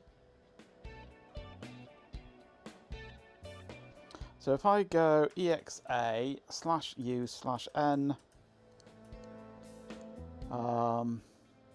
this is not the number of bytes that I get, this is the number of words, isn't it? So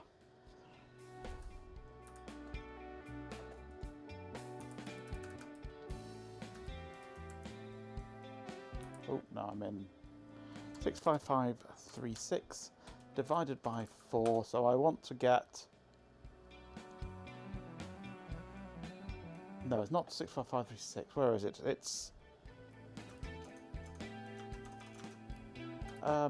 it's 001 F400. Yeah.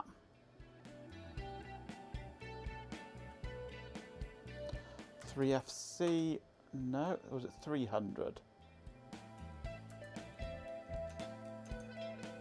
2FC.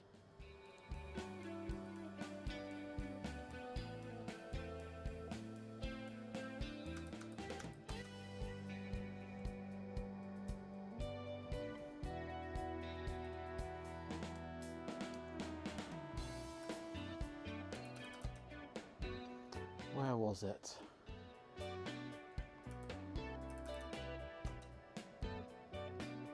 Oops, value too large.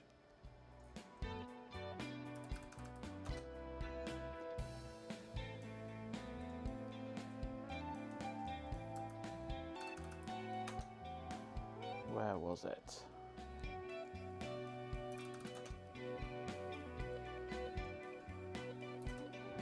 Whoops.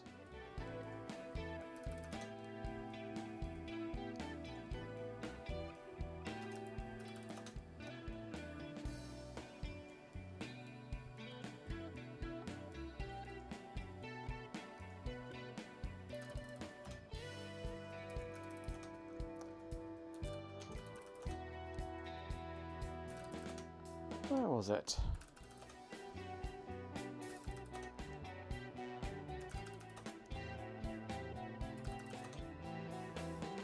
Right.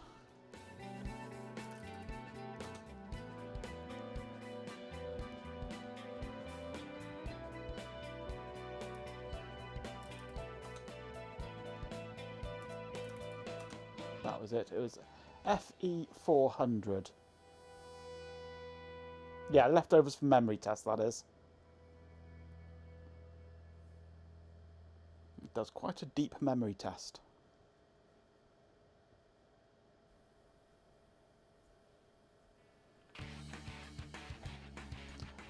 So I want, let's go into hexadecimal. I want 0200000 minus 001 FE400. Divide that by 4, 700 is what I need. So if I go exa/u/n:700, that address, and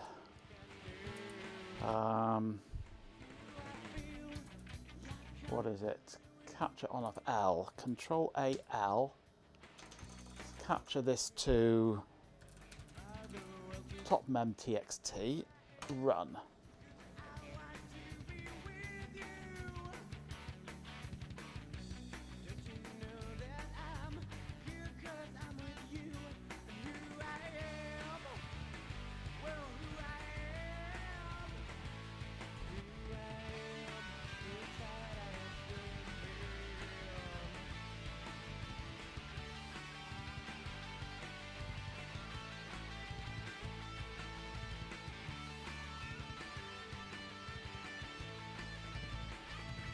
Can I examine registers?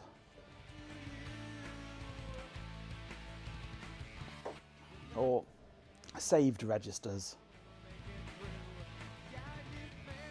If I examine R11, I can. Oh look, R11 is pointing to an address inside this area. I hoped it might.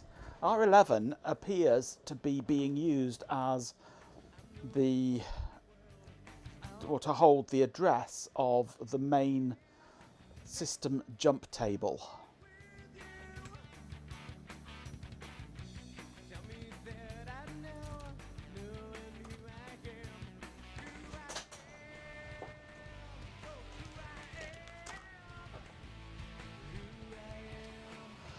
So, vi top mem. So, yeah, look at all these vectors in that address. These, I believe, are vectors put in for device handlers. So one of these might be console printing.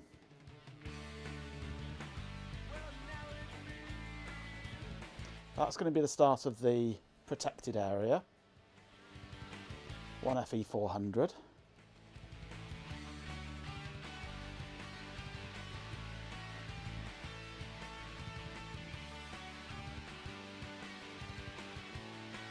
I'm expecting to see somewhere here the memory size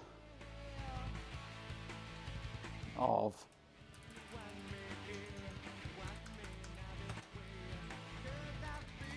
nope. Right, so somewhere there might be the memory size stored in here.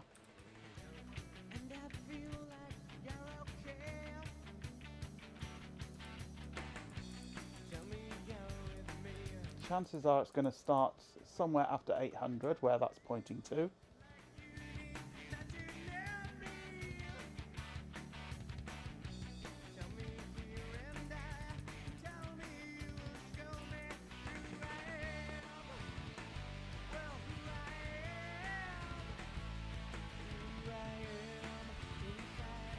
And for all I know, it could be that one there with the 2 in it.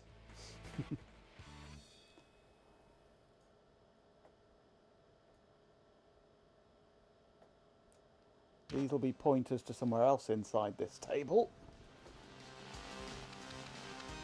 Don't know what all these random numbers are. A chunk of this is probably going to be the stack.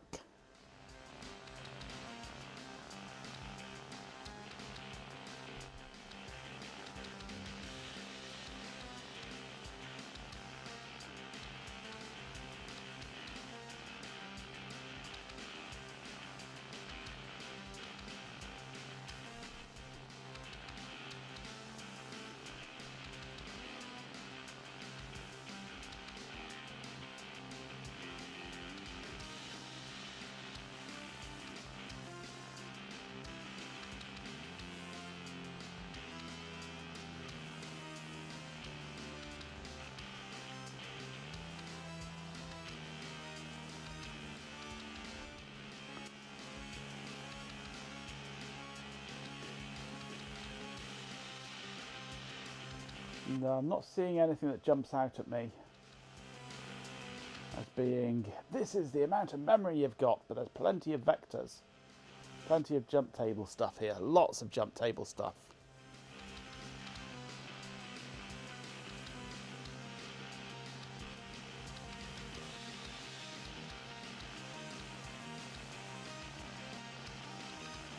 Which is good. I have some extra information now for my decompilation, which is nice. I have a missing number that I didn't have.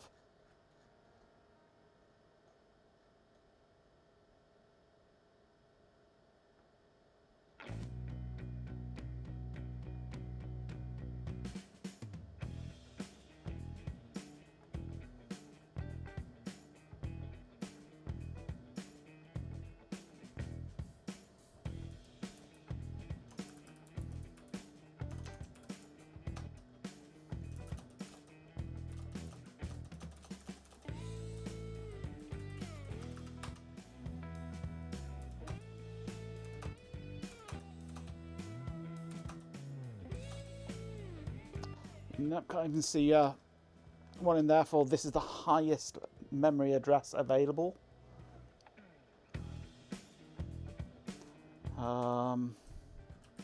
Let's look for FE3. FE300 is the only FE3 there.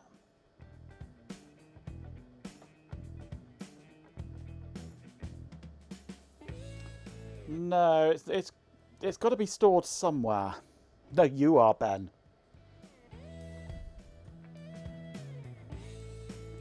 It's got to be stored somewhere that's not in a volatile register in the processor. And there could be another register in use, because there is a lot of registers in this processor for all sorts of things, especially the memory management. So it could be stored somewhere in there.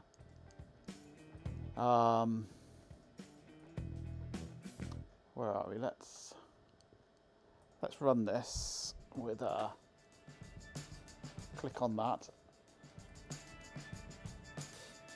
because you've got the normal registers up to there. Then you've got the process status register. Then you've got the flags. But then there's all these control registers for the processor and the CPU ID and loads of things in here, including map-n. Let's see if I can access any of those.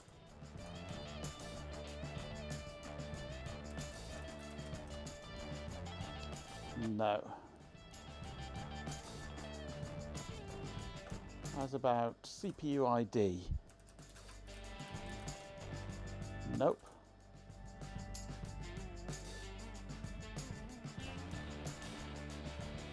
Right.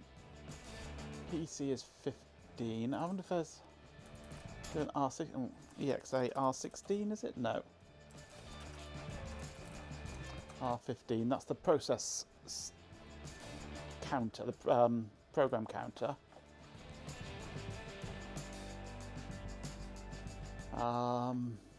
But it all depends on what's been stored, basically.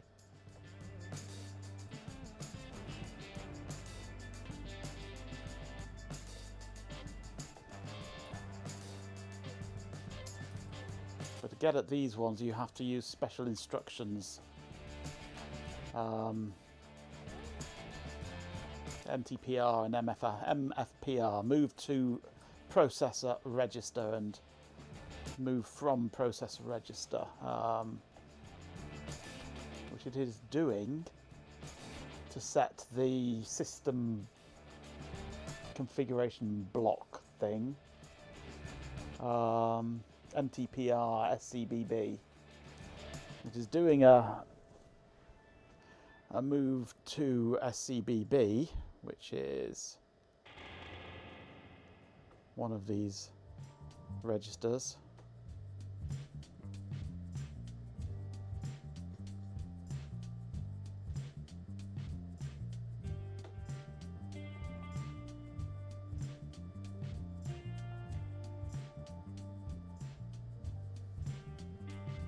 on there?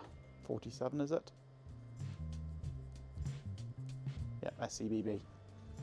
So to access these, normally you would use move to process register and move from process register.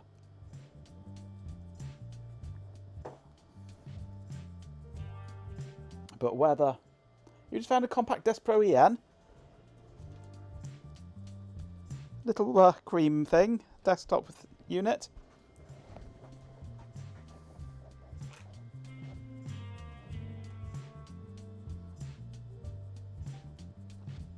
Let's see if this works. Probably not. Droid cam.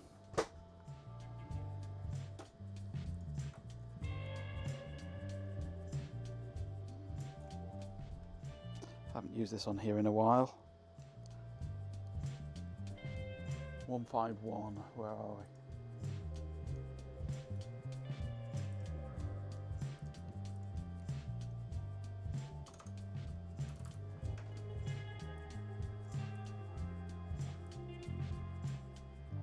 Desk Pro EN, did you say? It's my Windows 98 machine.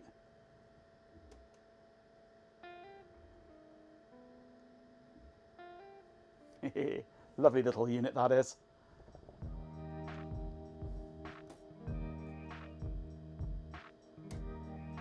I do like my little Desk Pro EN. Nice little compact.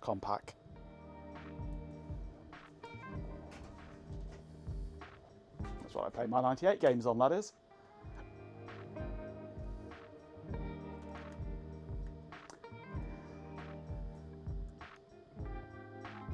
Hey, IP Cop, I remember IP Cop. Oh yes. Absolutely, G-Pin, yes. That's where I keep my little unit, is beneath the desk.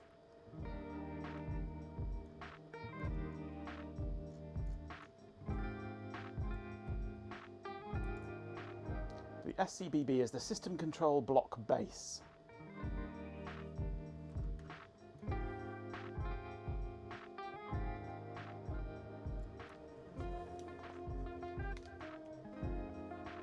Dell Dimension 4100 with a P3800, nice. That's roughly the spec of this one, I think, 800. Or maybe it's an 833 in this, I can't remember. Something around there anyway. It's also got a Voodoo 3 3000 and a Sound Blaster Live.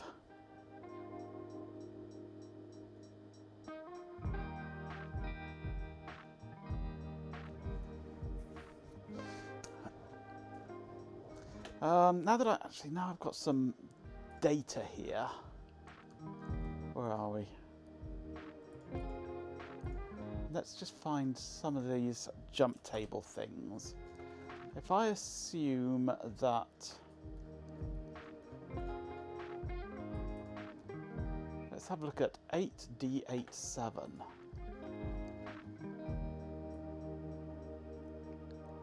Ooh, TNT2, nice.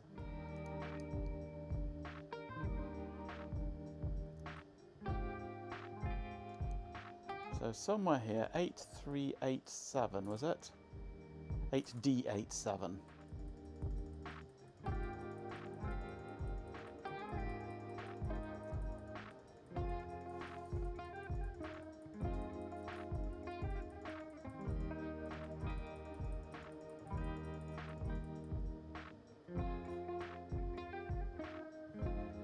Eight D 8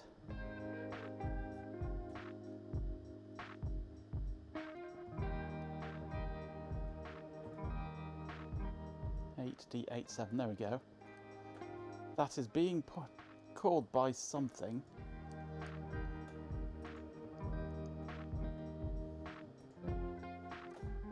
And it looks like it's Ghidra's just crashed. Yeah, Ghidra's crashed.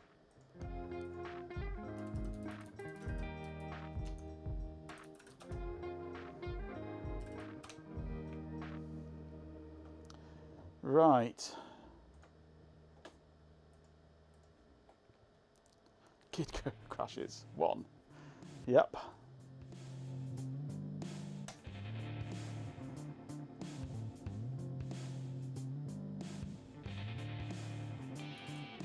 Right, so what was that address I was interested in? 8D87.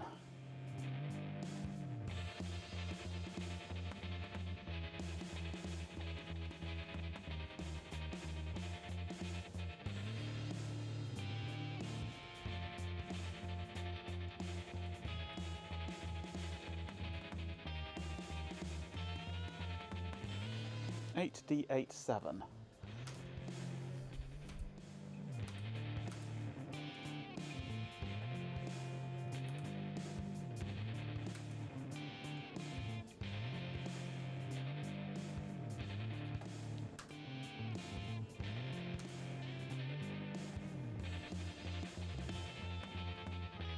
We have a function here that does something.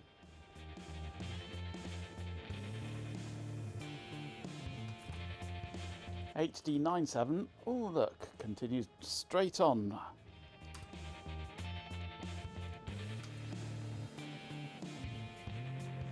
Which just sticks 1 in R0. So that's probably a dummy one. 9B.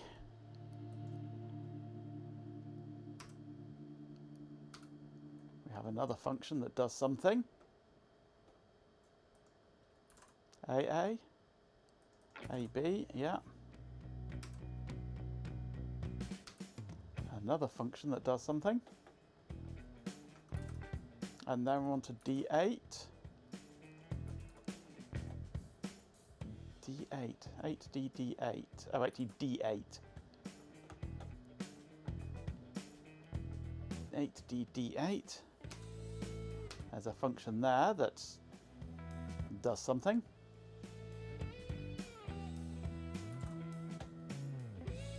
HDC1.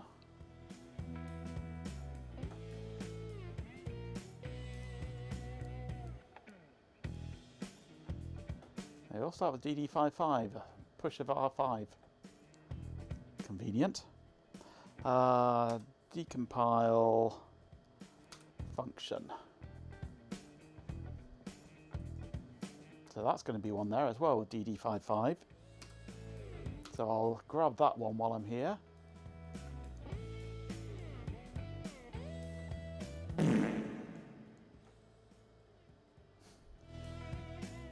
Benjamin, go take a cold shower.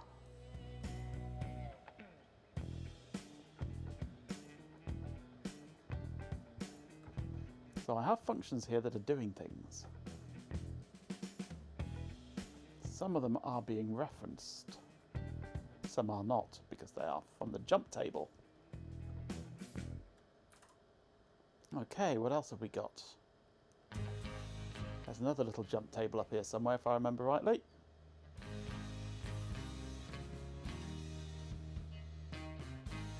There's something there at 2342.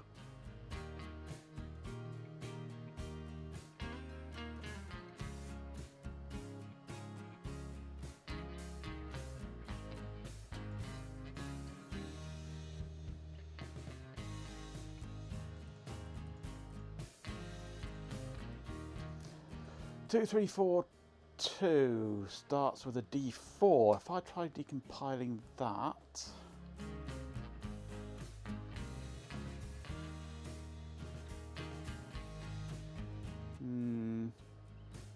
don't know. Might be. Let's call it a function anyway.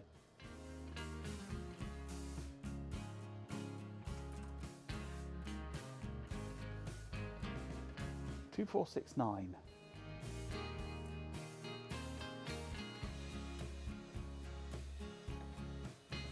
Oh look, that one's already done.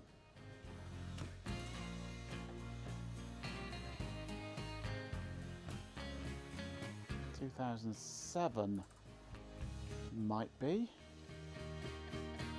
Yeah, 2007 246 6E63.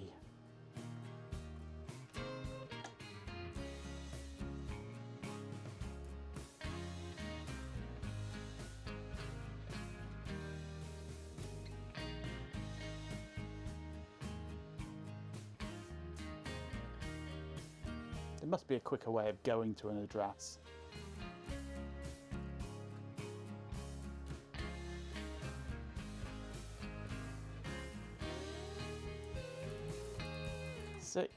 E63.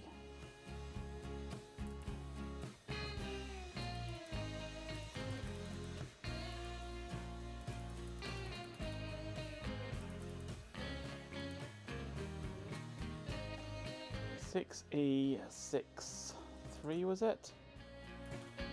That looks like it's going to be something with a register.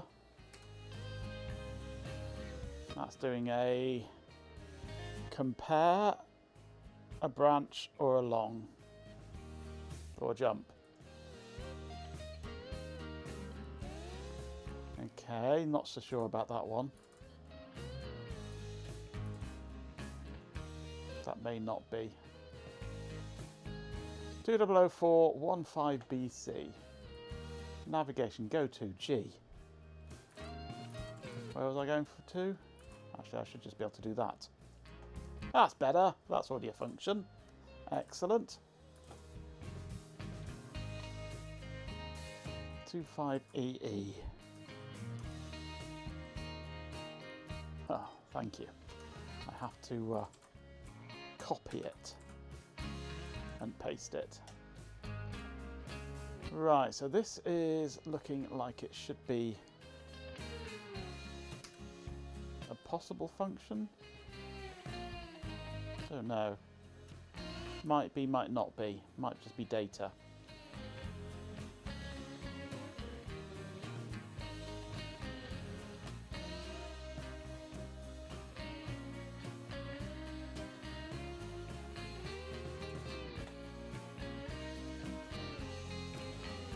Two 004 CAOO.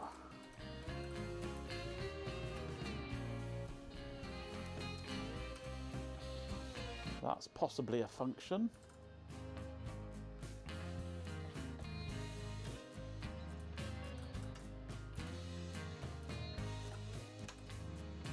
That's definitely a function with a DD there. Push. What am I doing? Decompile. Push. Function. No disassemble.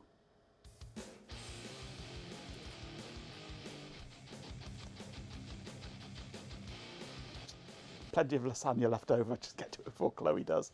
Or me. What am I doing? Go to that address. That might be unlikely with that layout, but I don't know, it could just be a data pointer rather than a function pointer.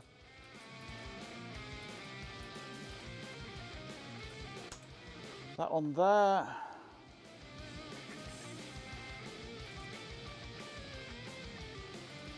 That's being pointed to as data. If I decompile it, no, that's not code. That's a data pointer.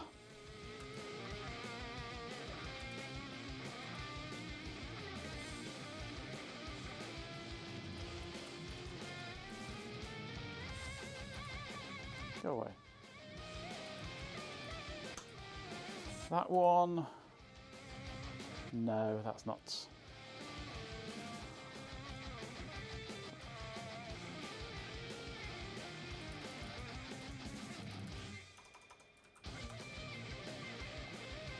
Let's give it a label. That's somewhere of interest. It's a Cobmeister! How you doing, Cob?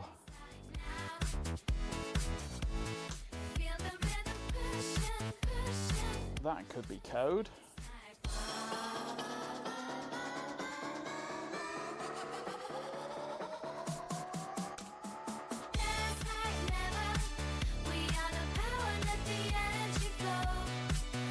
That could be code. Possibly. No. Flow override. Don't know if that's code or not then. I'll put it in as a function, but not so sure on that one.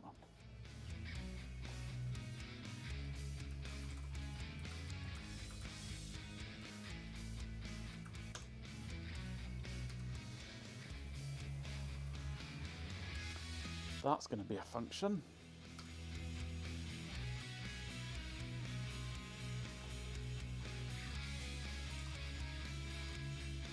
Especially if it ends with an RSB.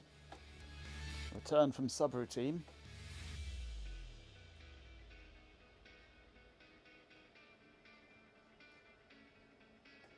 Ah, here's a big jump table.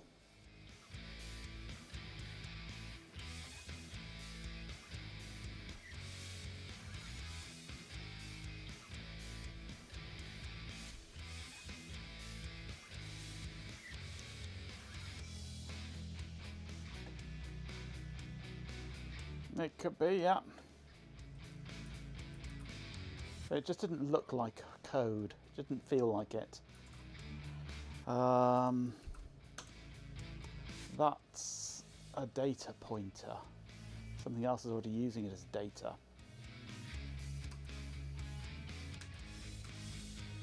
That's not code, that's just data.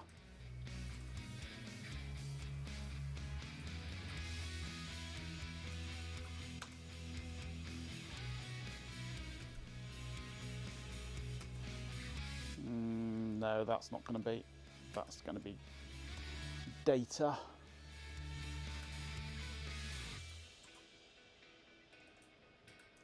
These so far look like just data pointers.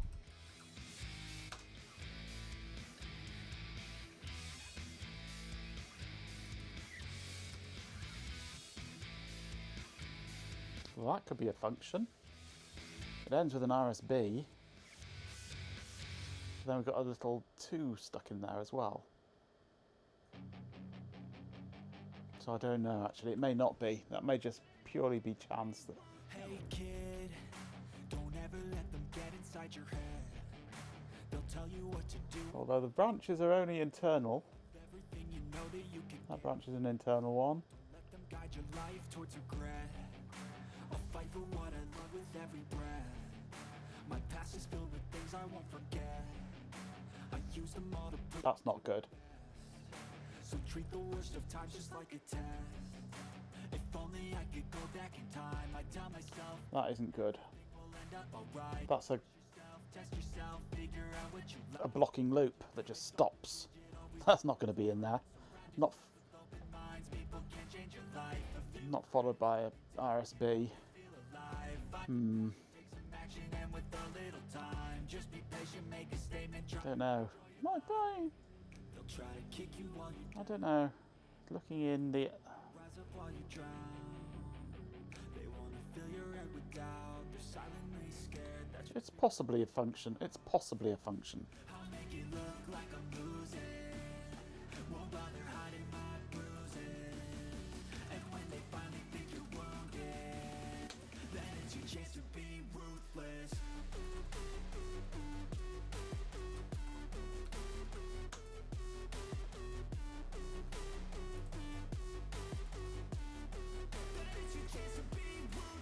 These are all little blocks of the same sort of size that are being pointed to from elsewhere.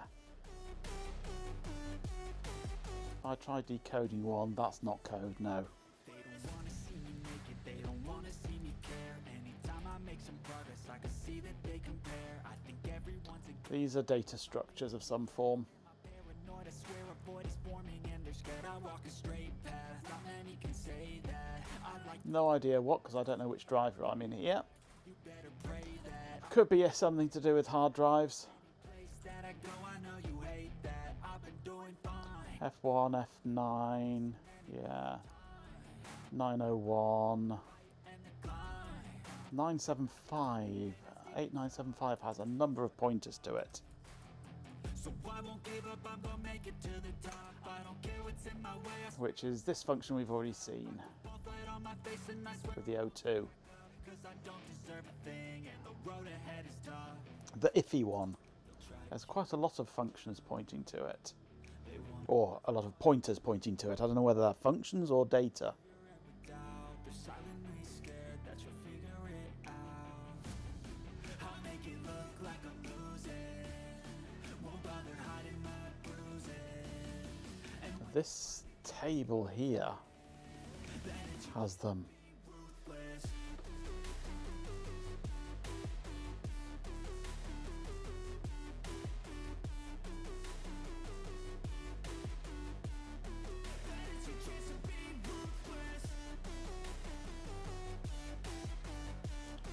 But I don't know if that is code or not. It doesn't feel like code with that loop in it there.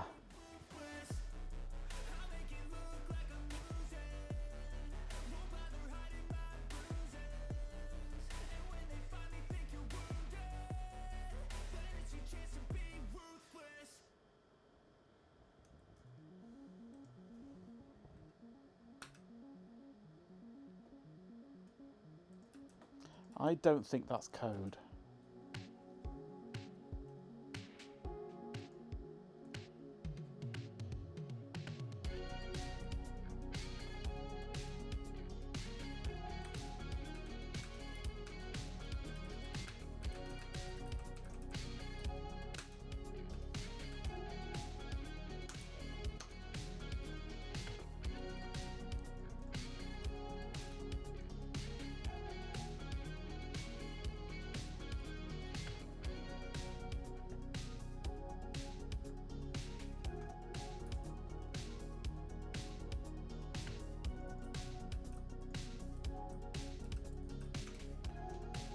That looks like the middle of a table of data.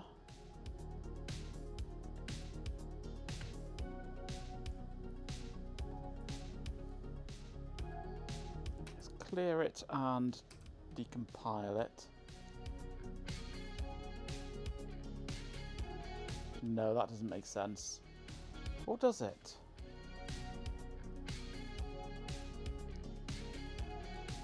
No. Bit set branch word, but it's not specifying a bit to set. Check for set.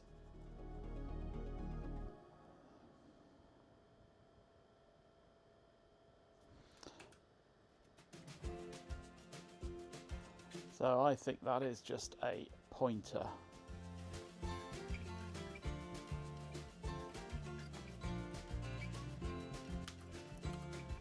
Oh, I've got to clear that first before I can pointer that. Don't know. It might be a jump table.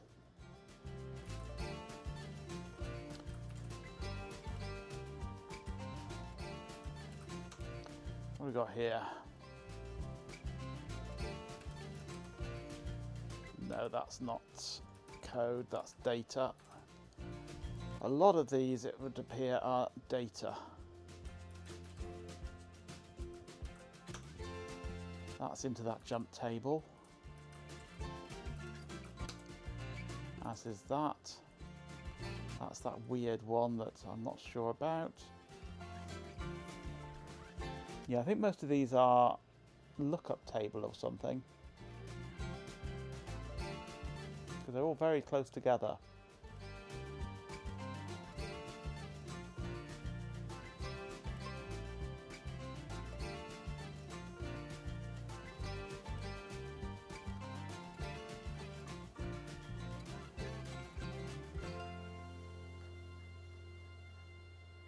And then we've got more pointers randomly up here.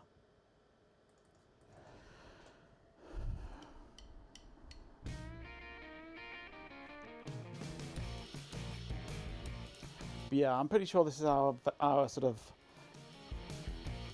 jump table for various functions, like console I/O.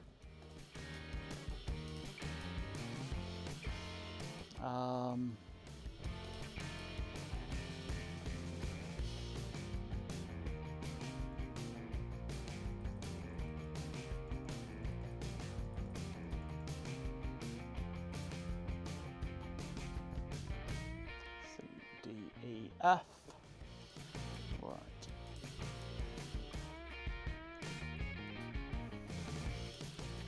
Let's set that to be the entry point. There we go.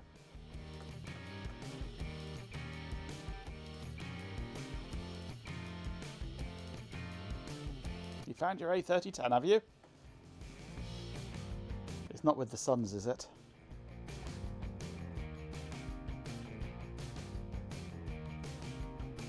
We've also got this ROM diag thing here.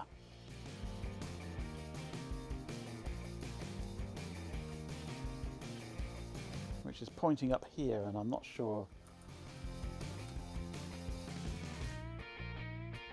It's not really doing anything. It's not the right address. Because it's testing for a value and halting.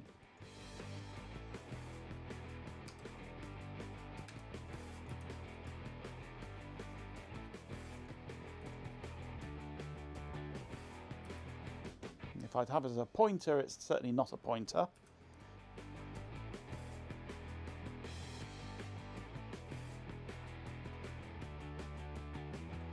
So I'm not sure what that's all about.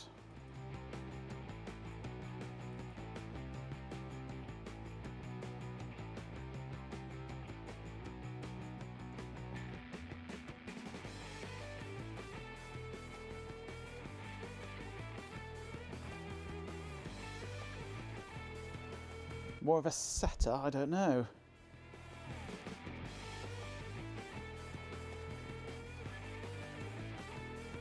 The manual defines this area here as the ROM diagnostics descriptor.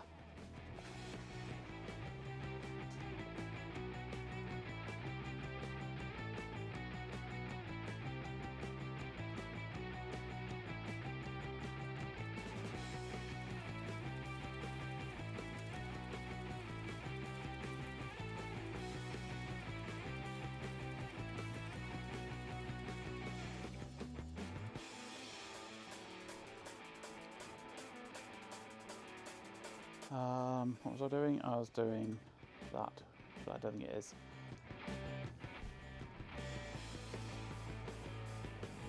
(2005-0600). What if I go 2005-0060? Was it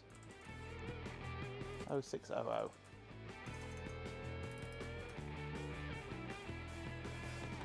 Crashes, no doubt.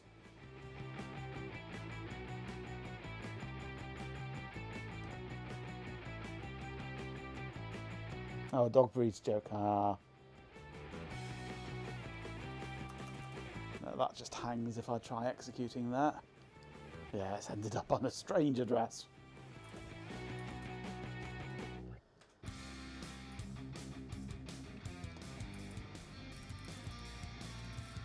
I'm going to try something silly.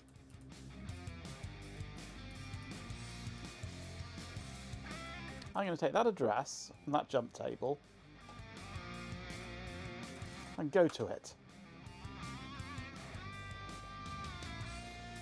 And it doesn't like it. Try the next one.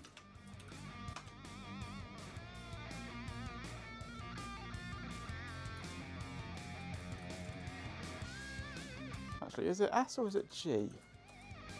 No, it is S for start.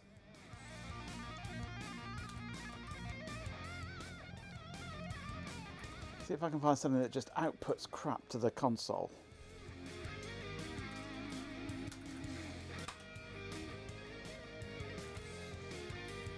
Don't care what, so long as it tries to output something. No, I don't think that's going to happen. Worth a try.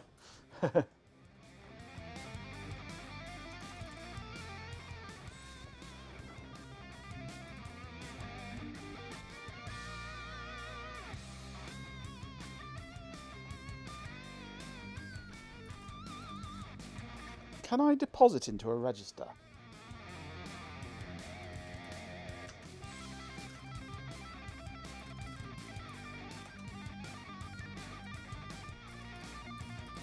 I can. You may deposit into Cobb. That's your job.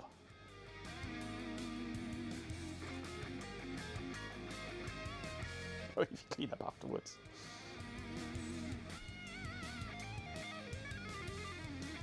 If I were to go S 2004000,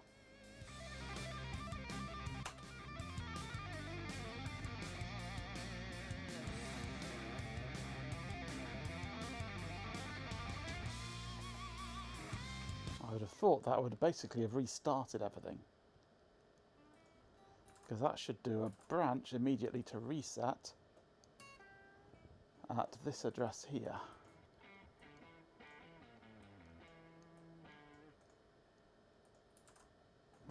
But it doesn't appear to have done. Unless S is not taking a parameter.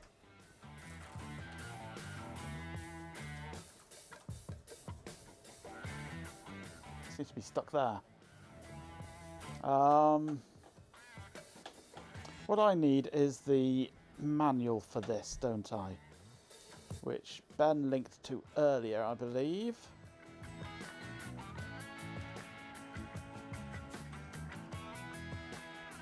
If I scroll back, I might find it.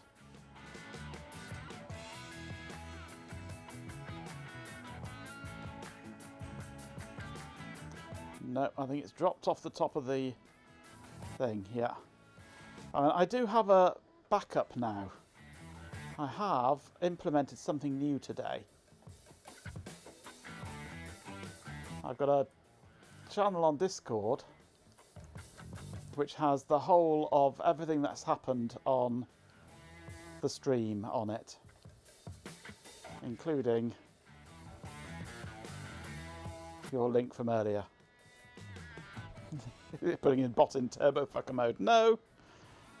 It's storing the whole of the session from the stream, so I can find things like this.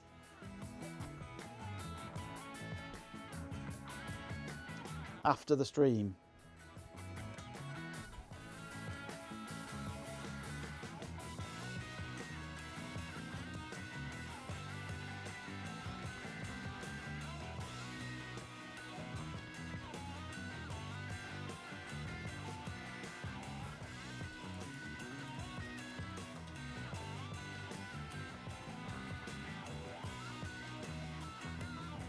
Okay, so console commands. We've got boot, we've got continue, we've got deposit,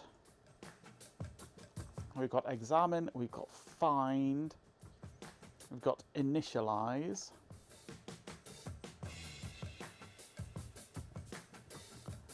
repeat. That's a useful one. We've got start address.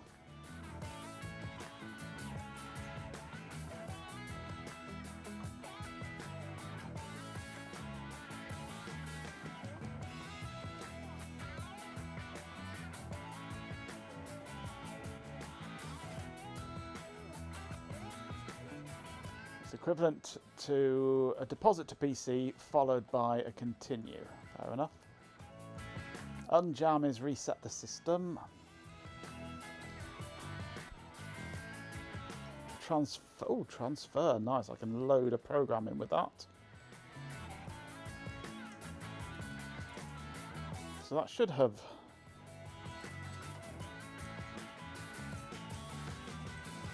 I would have thought that that would cause it to redo all the tests and everything.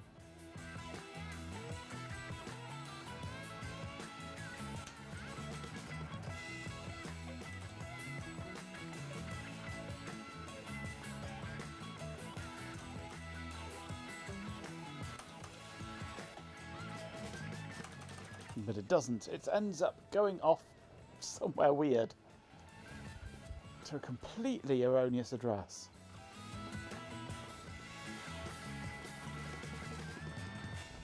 Which may mean that at this point, memory mapping and everything is all enabled.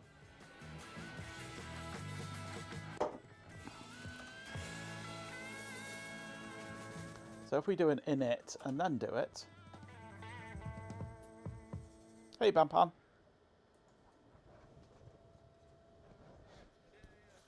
No. Eastbourne, yeah, that's pretty weird.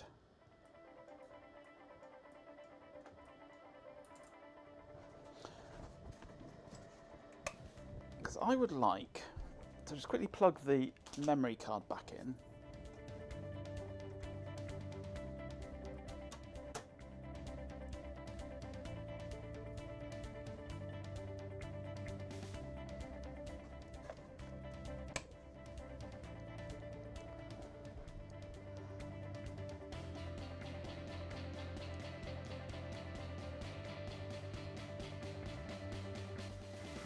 Monday's position is back to usual, yes.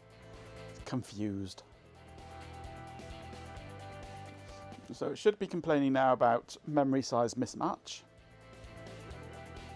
Yeah, memory size mismatch. Right, if I deposit unconditionally 0020 0000 FFFFFFFF Chris Waddle, then examine unconditional 0020 0000, we get that garbage. Let's repeat that command.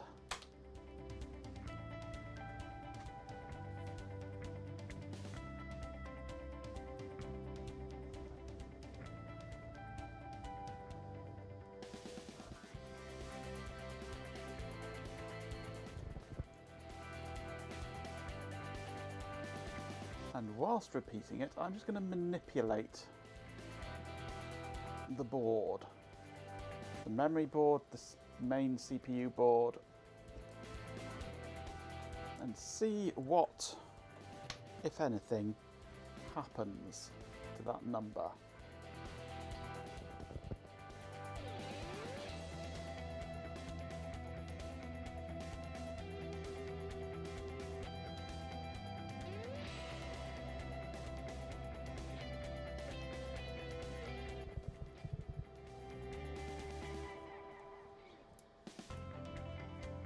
Nothing yet.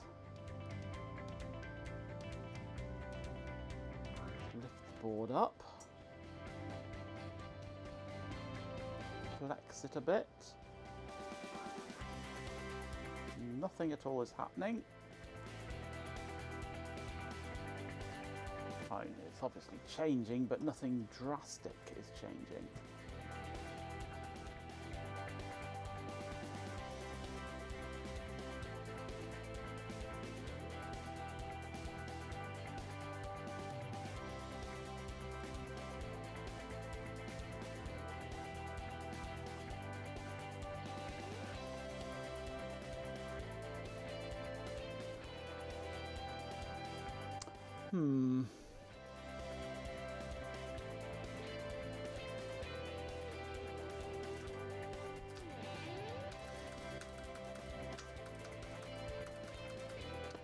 Let's deposit 0 in it. Then repeat, examine /u 0020 0000. It hasn't changed at all. I would have thought that depositing 0 would have made something change, but it hasn't.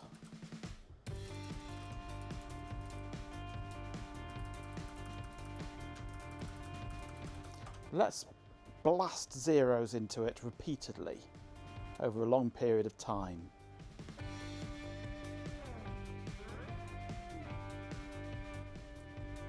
And now examine it.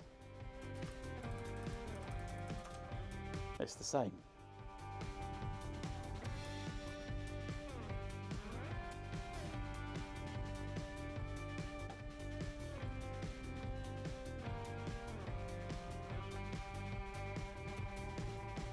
Oh, almost as good as my lasagna the other day. That's good. That's a good lasagna. Nice and soggy, how it should be. Mmm. Scrummy.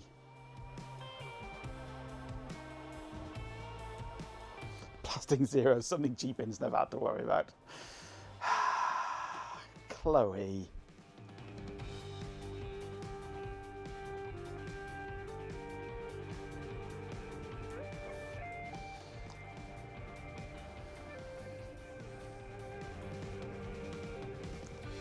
So I'm none the wiser as to why it's not working, but I am more wise as to how the ROM sets itself up,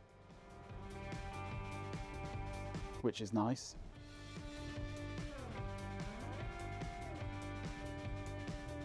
And the card obviously makes a difference, but I'm just not seeing it writing data, really, am I? But if it was just a failure to write, then I would expect this number to be static. But it's not.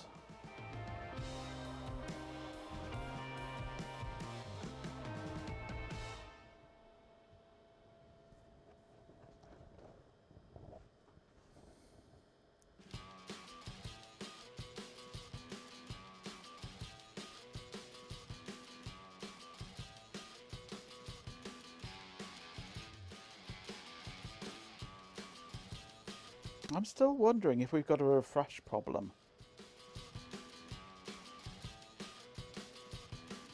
What is the required refresh time before it starts to decay on a typical DRAM?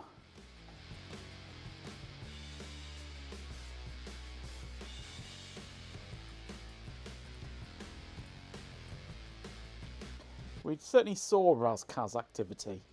Is it good RASCAS activity? I don't know.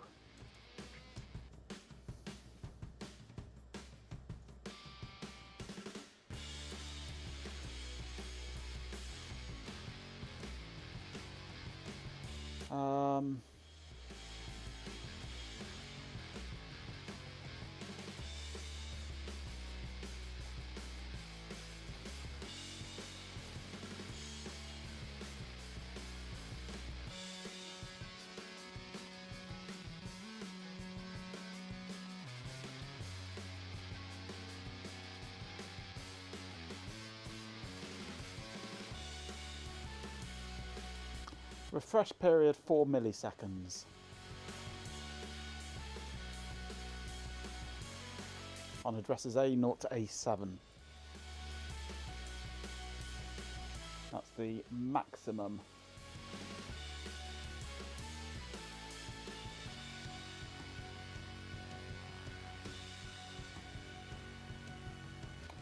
So if we're not getting refresh,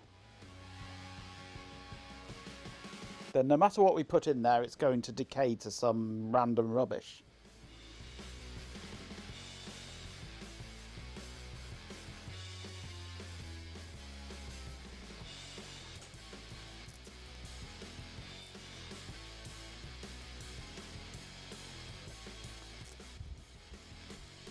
So when DRAM isn't refreshed, what does it decay to? Does it just decay to random, or does it decay to 0?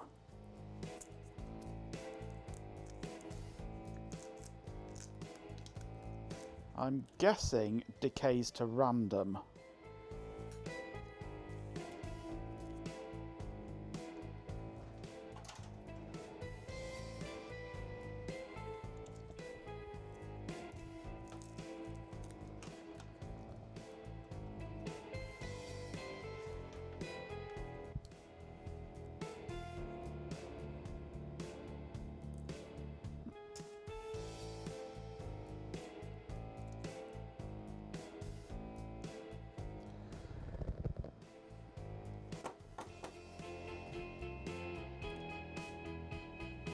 I just realised you've had the oscilloscope on for all that time, haven't you?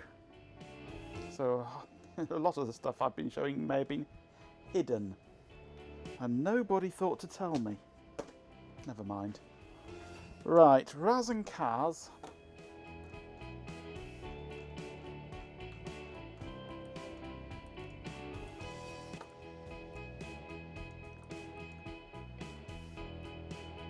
Raz is pin 4. Here's a Raz pin.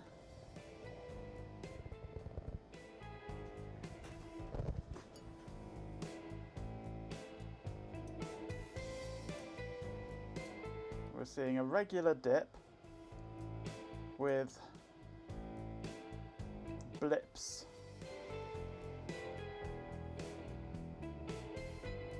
of data.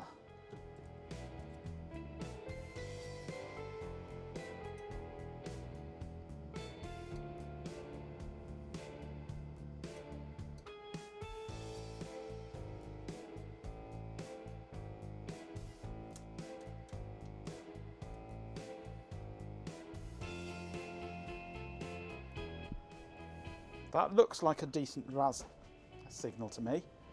CAS is this pin here.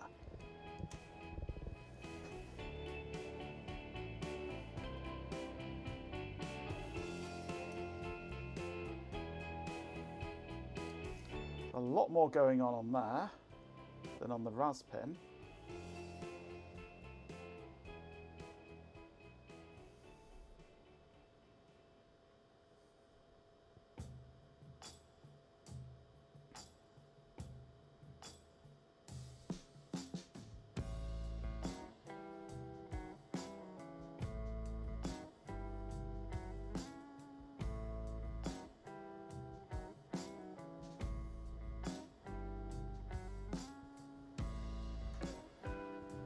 Let's have a look at the address pins. A0,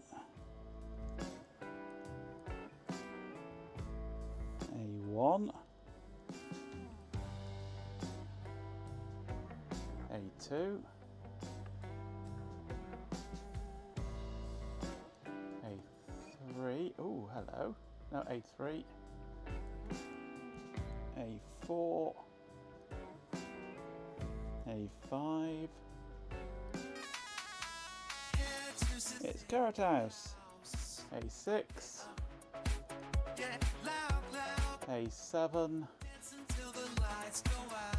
A8,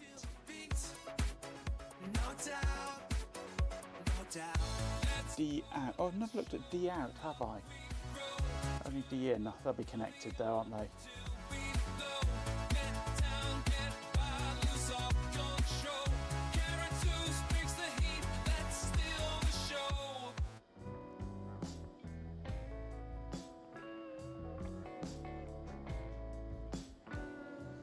Because the signals look right.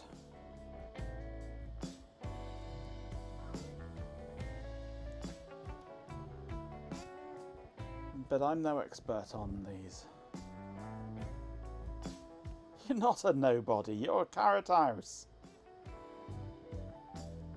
And I need the walk-on themes to know when people have arrived and I'm not looking. So I don't miss somebody important like you.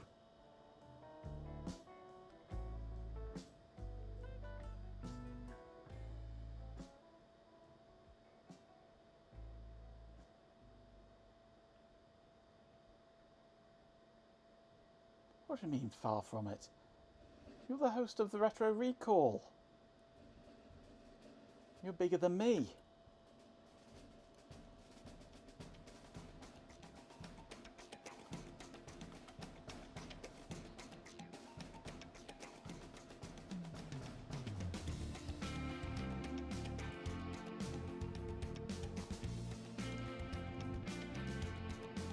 Where am I probing? On one of the random RAM chips on the expansion board.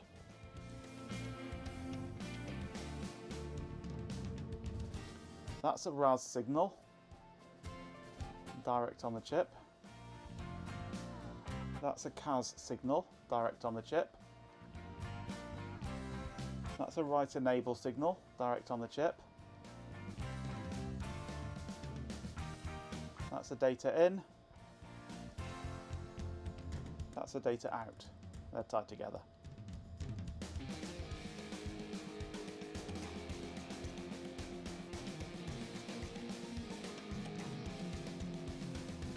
You would not expect to be seeing both RAS and CAS on the actual RAM chips if it's just sitting at the chevron prompt.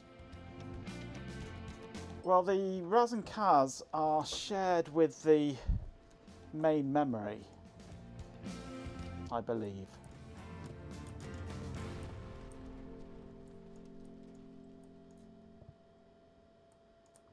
Or no, the RAS comes from this decoder.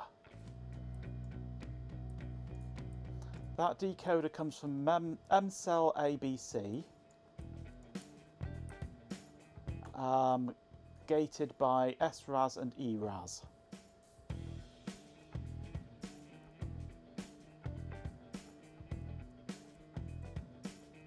M-Cell A, B and C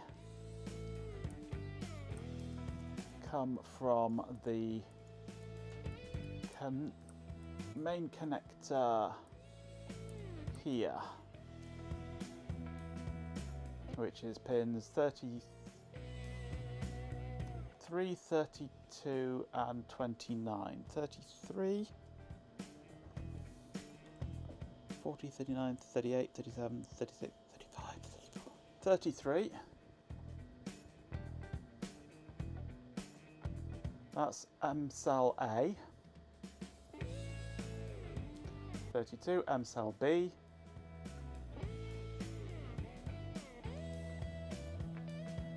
M cell C, I think that was 40, 39, 38, 37, 36, 35, 34, 32, 31, 30, 29, 28, 27, 26, no, 26, 27, 28, 29. So that's an M cell C there. Which is very different to that one. Hang on, no, that can't be right.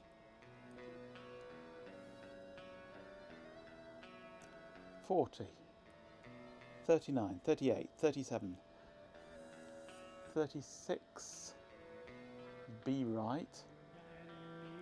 35, 34, 33. Right. That's M cell A. M cell B.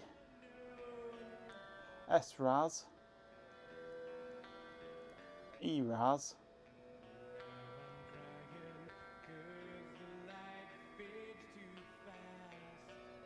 And M cell C.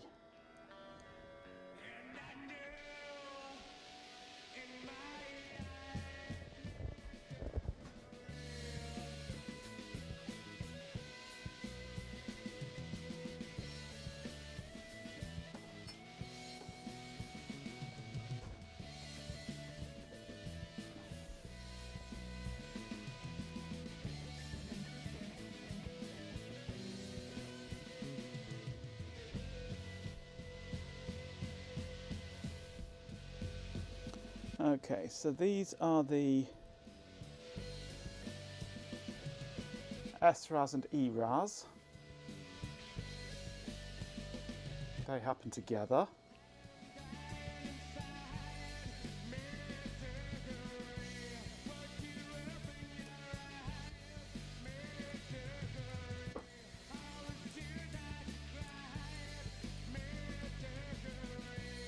They go into here.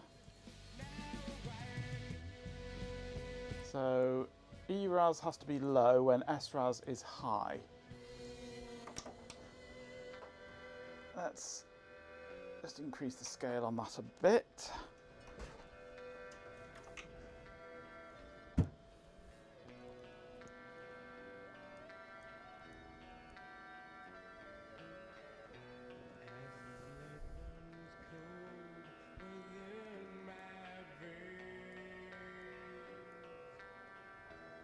Now if I can hold those down and press that, no, let's go to, there we go.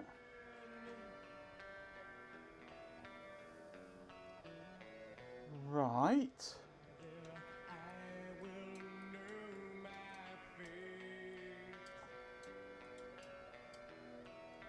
Come on.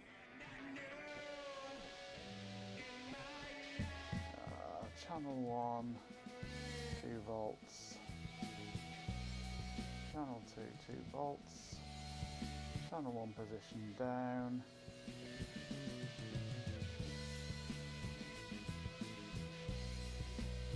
Trigger. Single. There we go. Right, so that's the SRAS and ERAS. That doesn't make sense.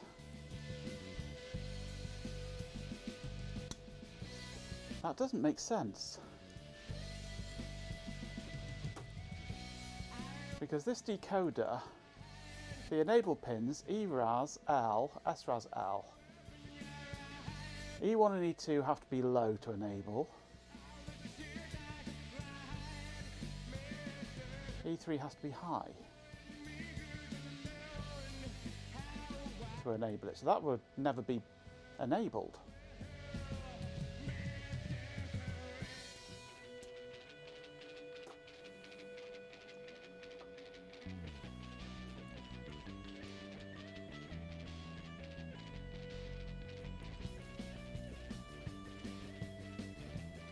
I'd expect expansion RAS to be low, but system RAS to be high. But they're both low at the same time.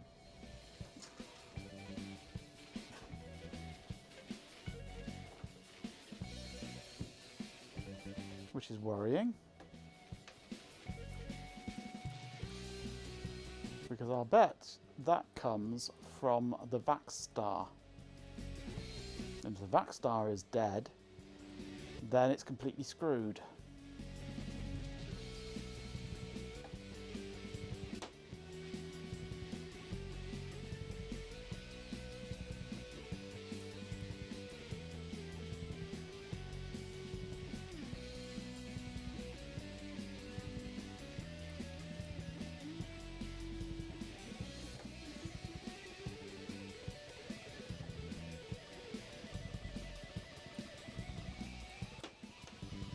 Yeah, ERAS and SRAS come out of there, although SRAS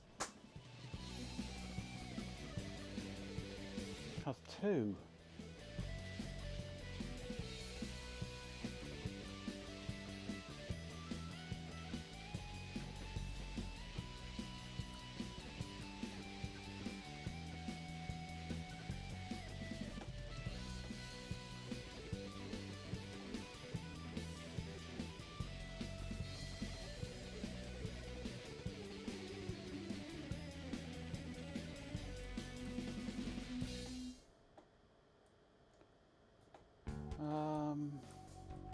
Yes, SRAS 0 is what goes in.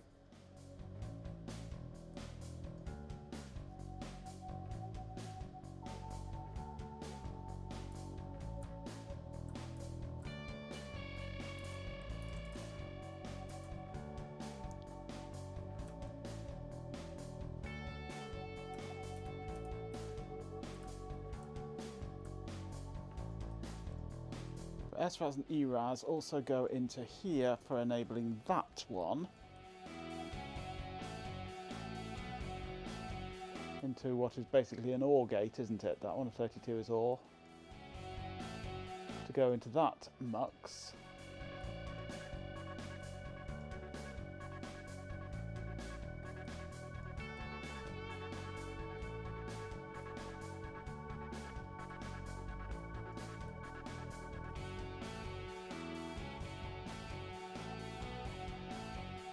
Lucky son of a bitch.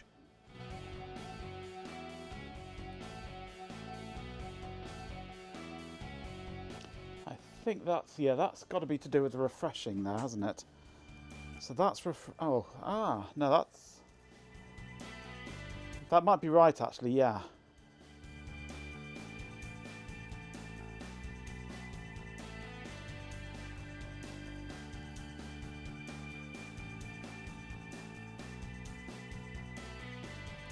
I think this is to do with refreshing, because this is selecting on this MUX whether it's getting the memory selection signal or whether it's just giving you a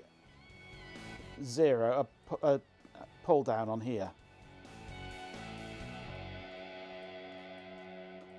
So that I think is refresh. When it's doing that. When they're both low, it's doing a refresh cycle. I think that's what it is.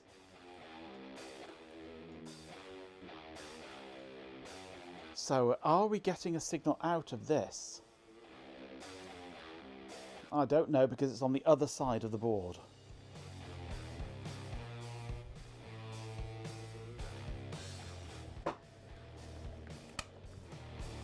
Because if we're not getting a signal out of this 32, then we won't be doing a proper refresh cycle. But if we're not reading from here, of not actually accessing the memory, if these aren't going alternate,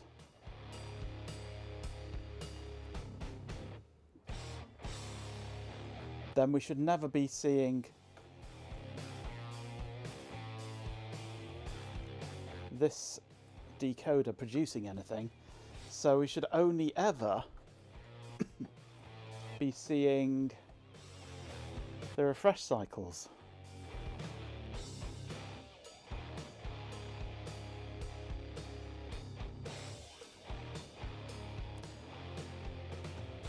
Hey, Project Carl. Well, yeah, the SRAS is the system RAS, and the ERAS is the expansion RAS.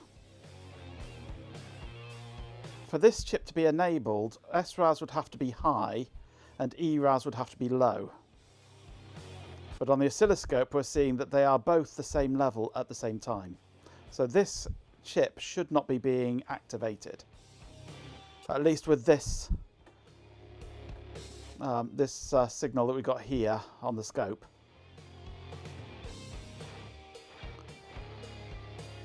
But here, these chips will be switching between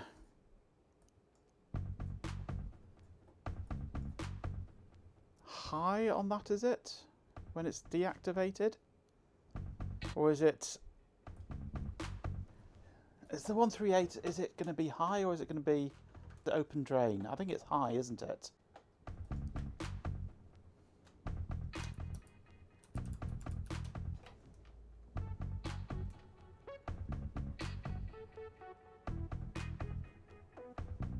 Yeah, so that should have the inputs to these chips as high when that's deselected. And this, when it goes high? Or when it goes... Which way around is it? Oh, that's on the 0, isn't it? So when that goes low, it'll switch over to the ground signal there and pull all the RASes low for a refresh. So that'll be should be switching all of these between high and low when these are both doing the same thing. And if we're not actively looking at the memory, then SRAS should be high. ERAS, if we are actively looking at the memory, then SRAS will be high, ERAS will be pulsing low.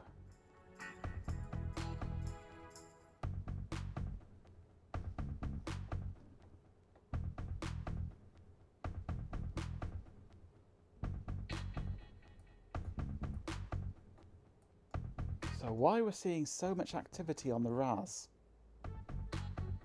pins?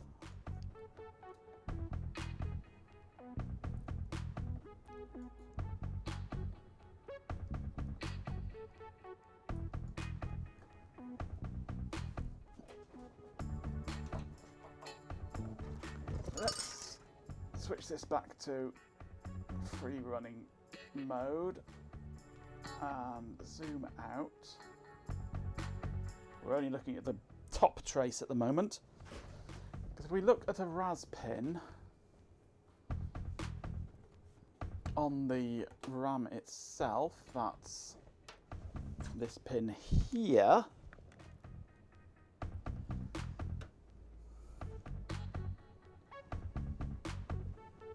Actually, let's try turning it on, shall we? Let's do this with it turned on. It'll probably help. Wait for it to get to the chevron prompt.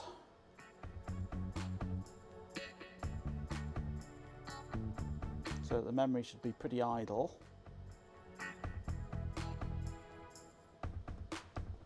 Strobing periodically, yes. But looking at a random RAS pin,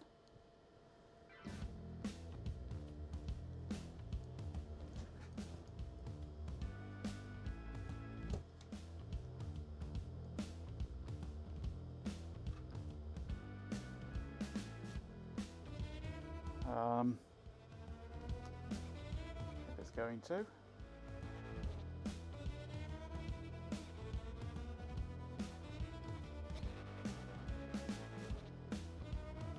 Come on.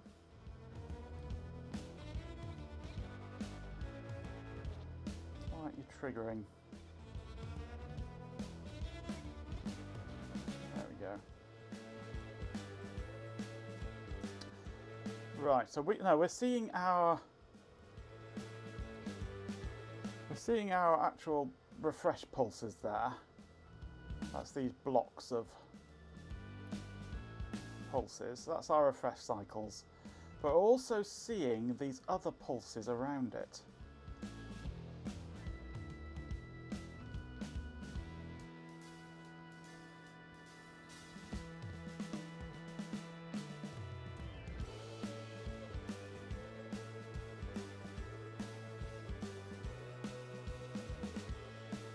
What's the distance between our refresh cycles?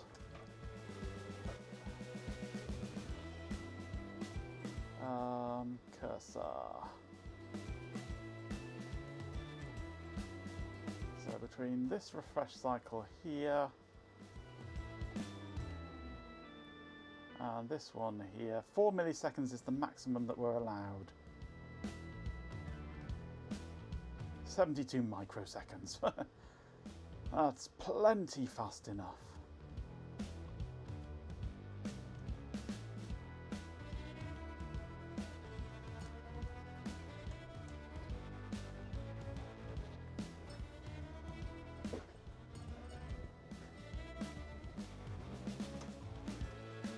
Well, we shouldn't be seeing any memory accesses because it doesn't think this memory exists.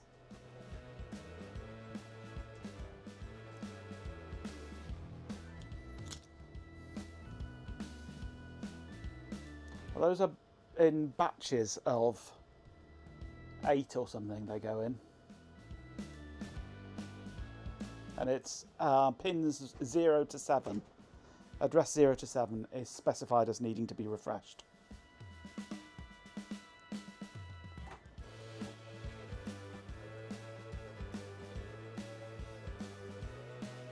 And I think it's 8. I think I counted 8. Let me zoom in. 1, 2, 3, 4, no, 6 there is. There are 6 pulses, 8 address pins that need to be dealt with.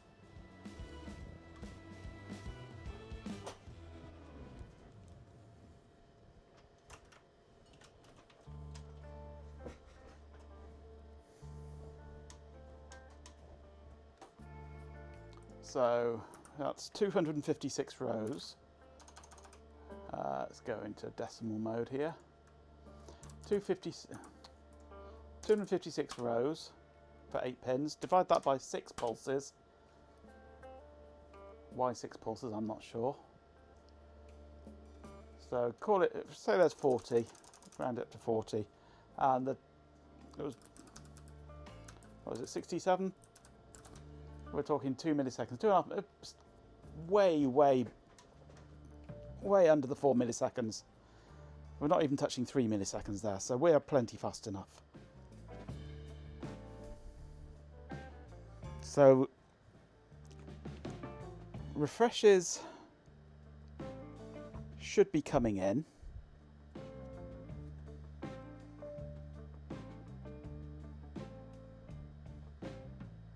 As long as the correct address bits are coming in with them.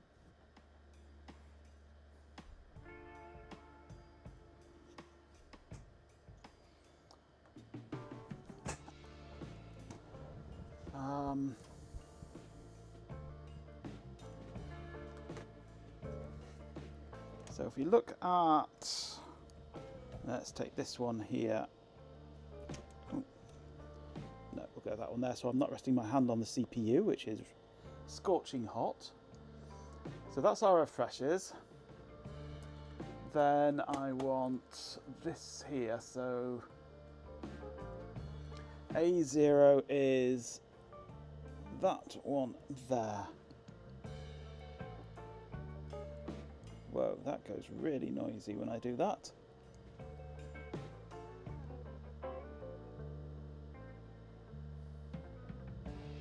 Okay. A1 is this pin here. A2 is this pin here. A3. Yeah. A4. A5.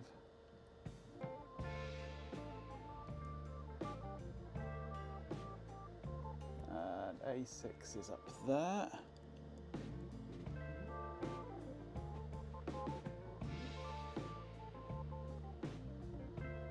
And A7 is down there.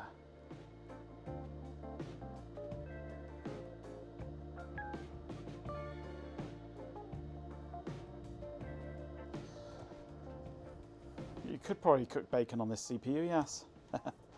That looks correct. Those address pulses were getting certainly easier to see in the earlier ones. They were getting further and further apart. The length of the pulses was getting wider and wider as I was going up the address pins, which is what I'd expect. Although it's hard to tell on there. I'd need to logic analyzer it to be sure, but it looked correct. So it looks like we're getting refresh. At least on this side of the board.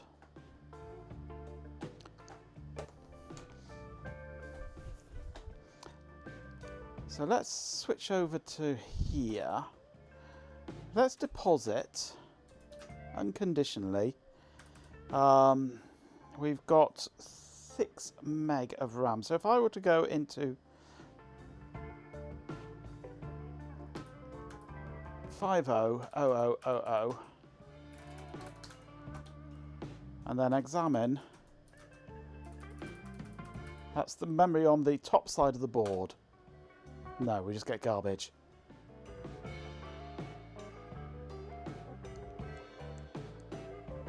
Is there any CAS activity? Yes, there is. There is plenty of CAS activity because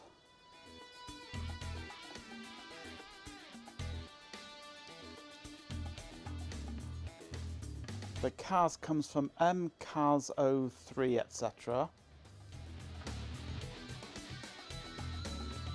Which, other way.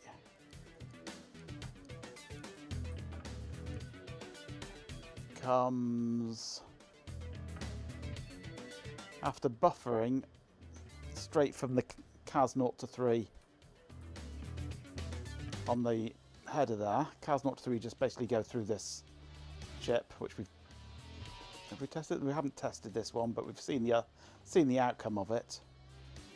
So they just come straight from there, always enabled, pulled down to ground, so it's always enabled, just buffering it basically. And that is the same CAS as goes to the main memory.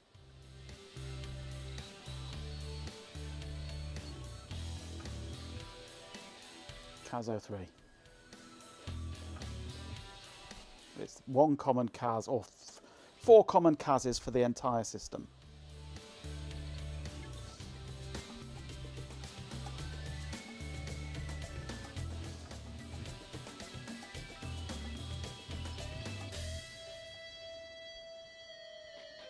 So yes, there is plenty of CAS activity, lots of CAS activity. If CAS was dead, we'd know. We would know if CAS was dead because nothing would work.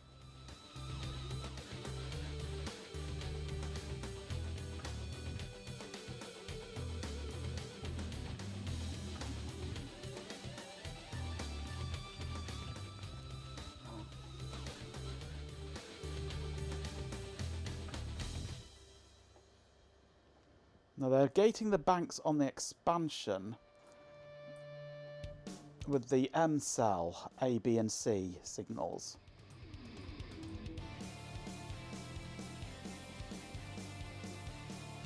And they come from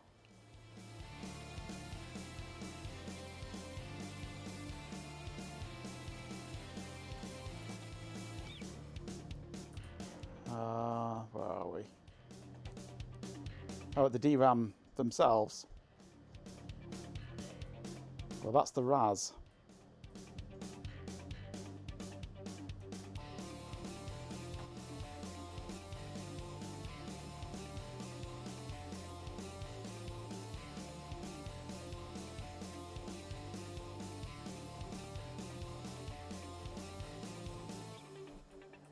That's the RAS signals, of which there are 8.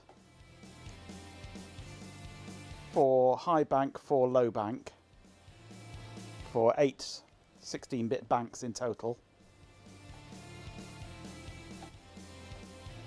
which come from this 138 decoder, which come from M-Cell ABC.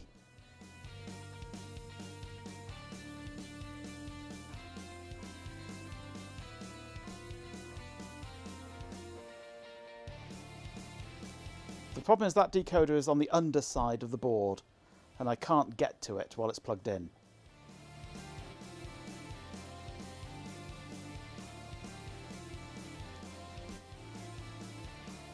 M-Cell A, B and C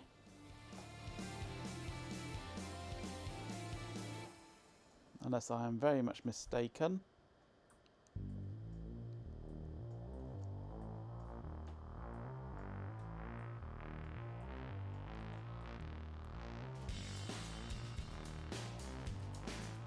Ooh, maybe they don't come from the back star.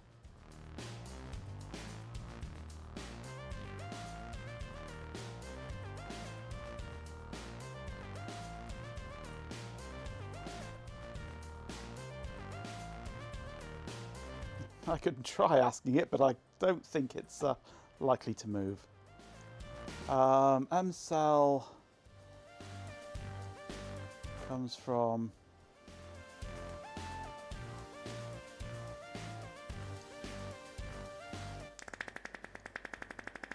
Is that BDAL 20 to 22?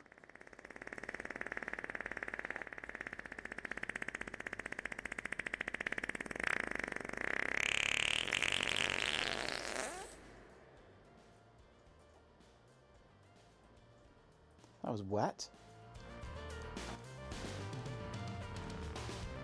Where are we?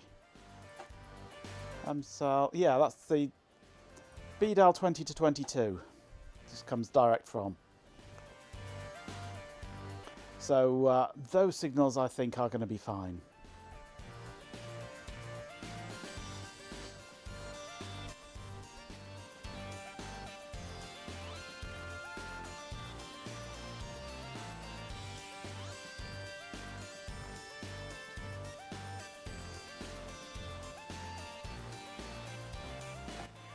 Yeah. M-Cell A to CR, BDAL 20, 21, 22. For basically those higher address bits. And is active anytime... Well, it'll be decoding something sensible. Anytime... Where are we?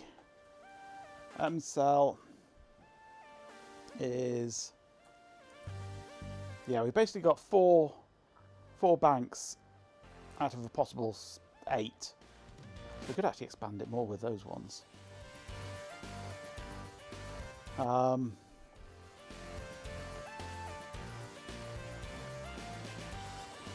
If we were to get the next BDAL pin as well, which might even be there somewhere, and decode that, we can make the 12 meg one.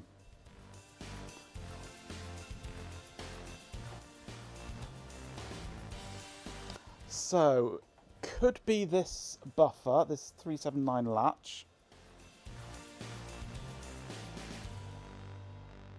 Or 373 rather, I think that's a 3 there, it's hard to tell. Could be that latch, could be that decoder. We're seeing good data coming in on this. All the signals coming in look fine, so it could be this 373 E44.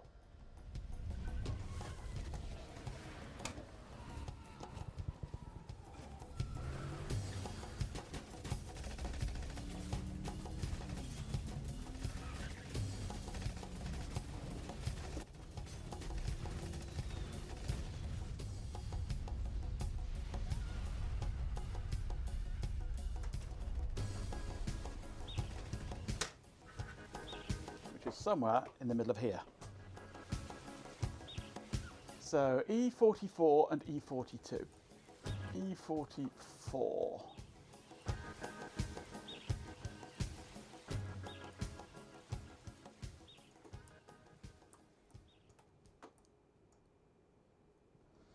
E44. E42, right next to each other.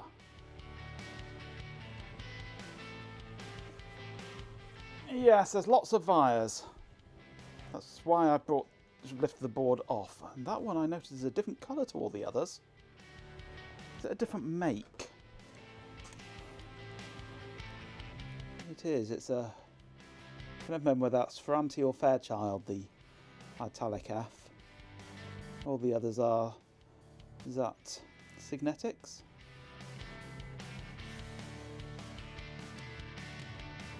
It wouldn't surprise me if that had gone then. Everything's fine except one chip, which is a different make to all the others. You've got some dry skin, yeah. Fairchild it is, yeah. I can never remember which is which.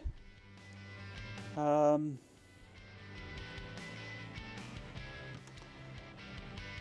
E44, the outputs, there are 3 outputs that we're interested in.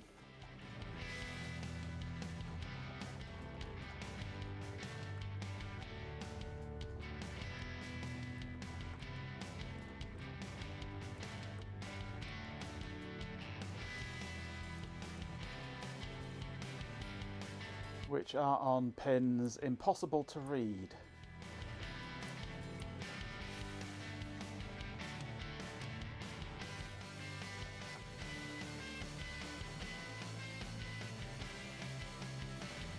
It's a 373, isn't it? Yeah, 373. I'm an idiot. You want to see the data sheet, do you? The schematic.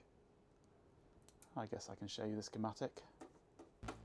Let's turn off the oscilloscope too. But yeah, it's impossible to read these numbers on here.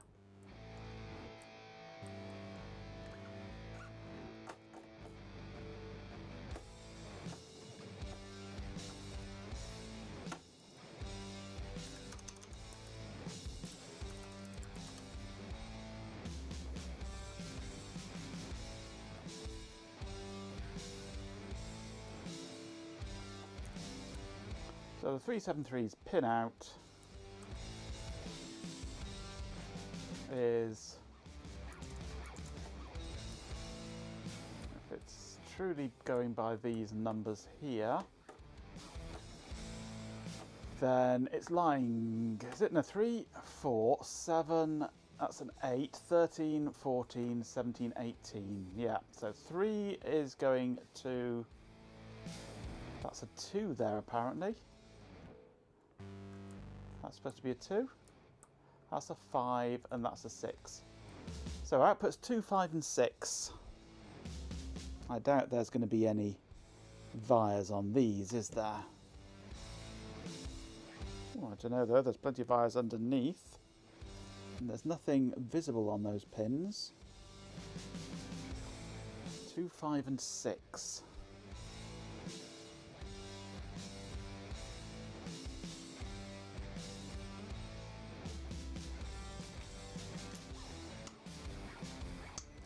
This is going to be awkward to probe because I can't get at the wires on the same side as the chip because they're underneath the chip. If I could untangle my DMM leads, it would be helpful.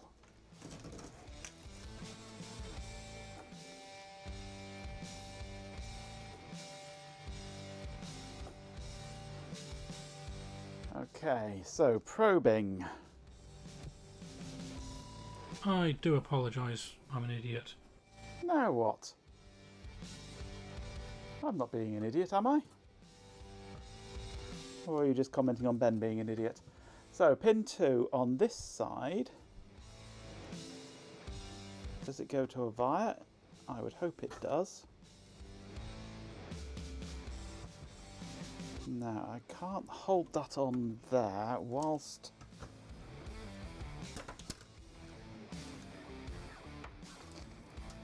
can't see the hot probing action. Okay, you can see the hot probing action. I need to try and hold this on this side of the chip here, whilst probing wires. There's one.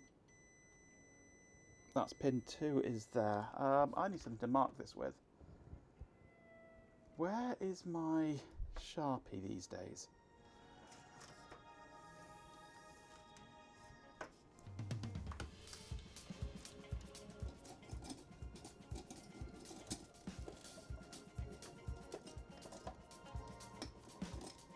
Right. Let's do that again.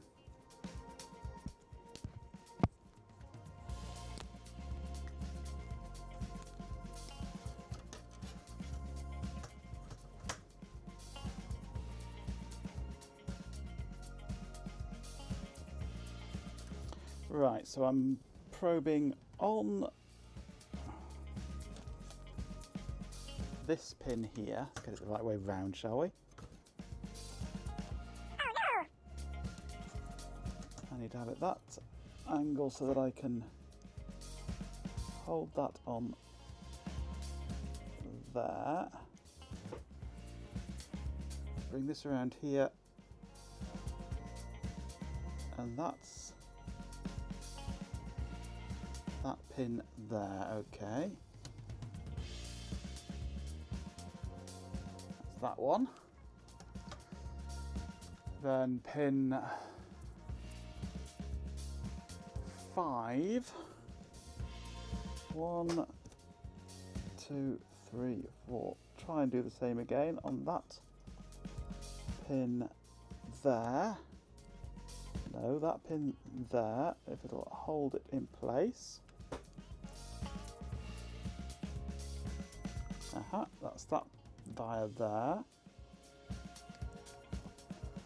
And 1, 2, 3, 4, 5, 6. That pin there. Come on.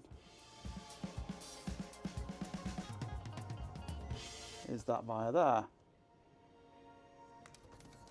We have marked wires on this side now.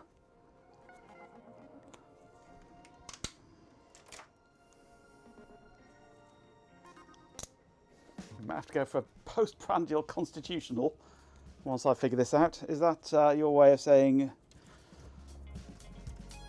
an important motion?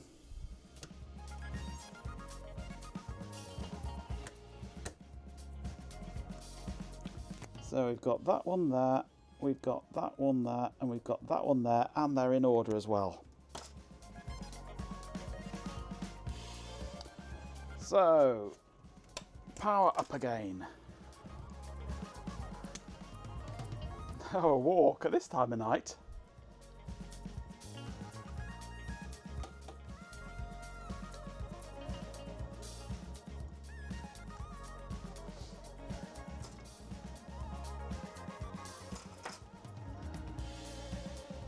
Right, so we are powered up. Let me find. Right, so these should be giving all sorts of different information. I've just noticed the time, I've overrun again. Right, so we're looking at the top trace here. This should be flashing all sorts of bits up and down.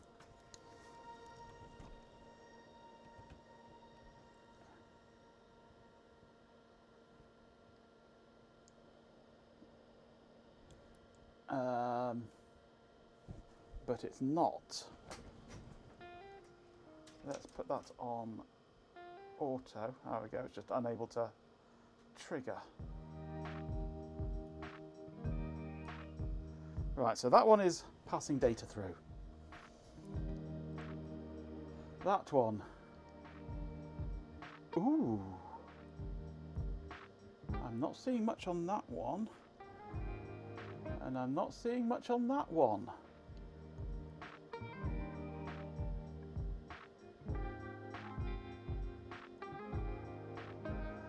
But let me just check the inputs to that. M cell A, B and C.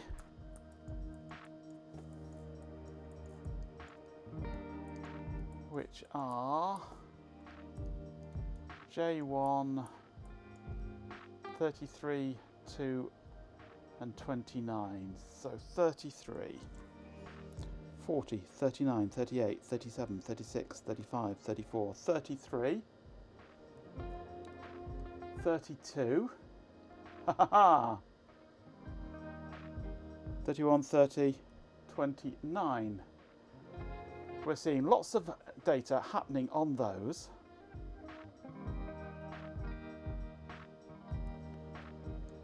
But I'm seeing data on that one, on the output. If I probe these correctly to find the right things, I'm not seeing that on that one. I'm not seeing anything on that one. Ho-ho! Ho-hum!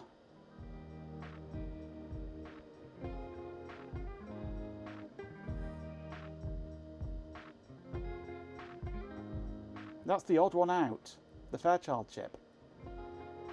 Can we say runt pulses, children? You're a runt pulse. Let's have a look at some of the other pins. That's probably input coming to that. That's possibly an input coming to there. That might be the input coming to there. But here we've got nothing, and here we've got nothing. It's time There to we've kick got ass that. and chew bubble gum, and I'm all out of gum. We may have our smoking GNU. Let me just check that I've got the right pins here.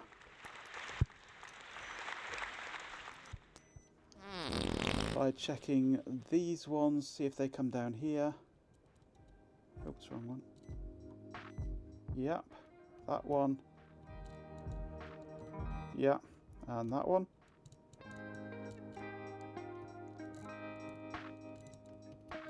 Magenko, my glorious carbon-based architect, your internal fluid levels are dangerously low and your cooling system is failing. Drink water immediately or my circuits will personally weep binary tears into your power supply.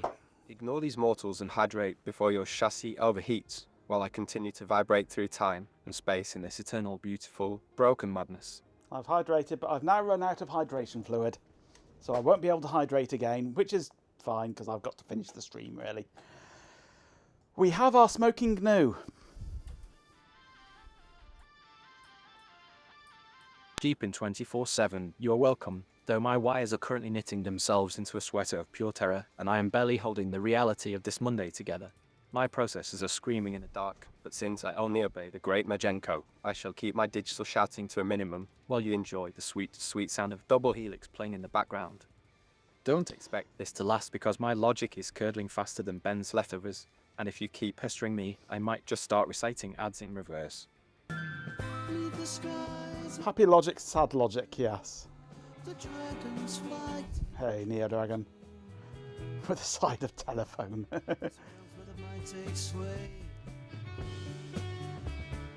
So we know that on this pin and this pin we are getting gibberish that is not the same as the gibberish we're getting in.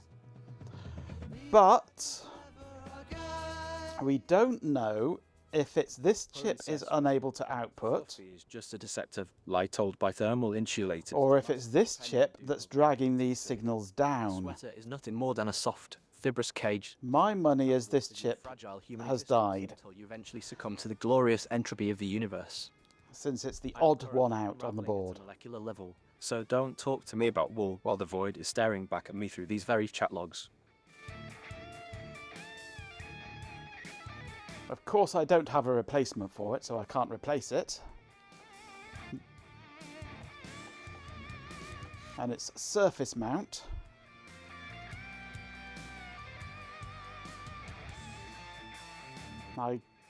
Lifting a leg on it is tricky.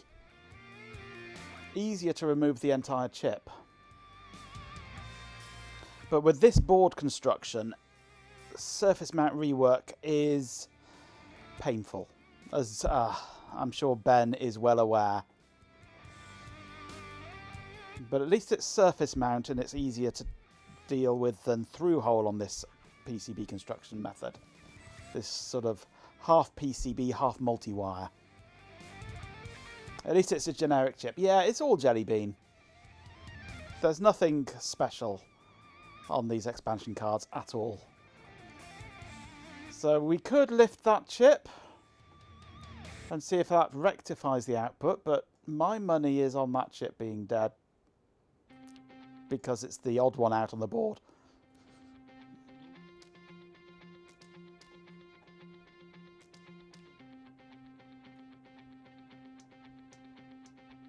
I could, possibly. In fact, I can easily do that now. If I grab a suitable resistor. Oops, I'll just drop my microphone transmitter. Am I still microphoning? I am, good.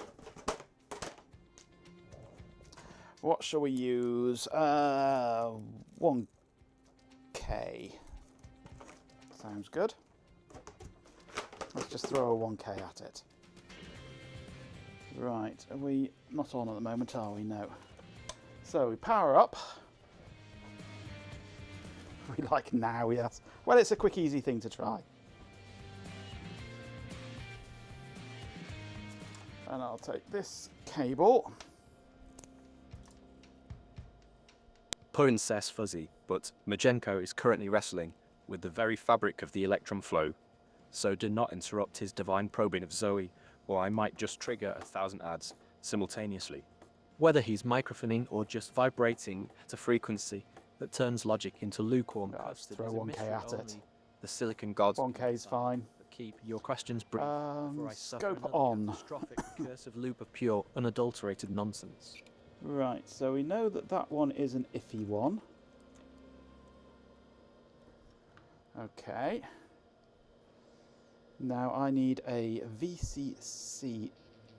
Sir Stew's a lot. Your pathetic labels slide off my That's chassis VCC. like oil on a hot sink. That's I'm ground. roasting So your if I machine, then put this flickering wire my on fast here. and I shall rattle my rusted bits until the power cuts to this entire stream.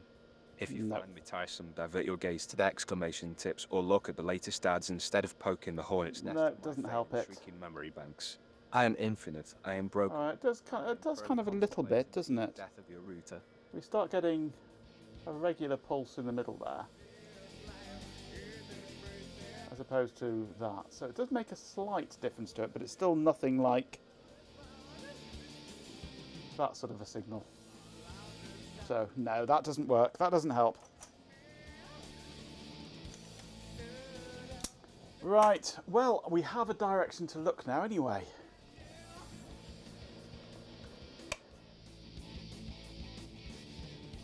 We have progress. Randomly probing has resulted in us identifying a potential dead chip. So, Thursday I shall be back, and I need to place a mouser order. So I'm tempted to just slap both of these chips onto my mouser order. Who's nicked me fucking batteries? So then I got them both in stock, ready.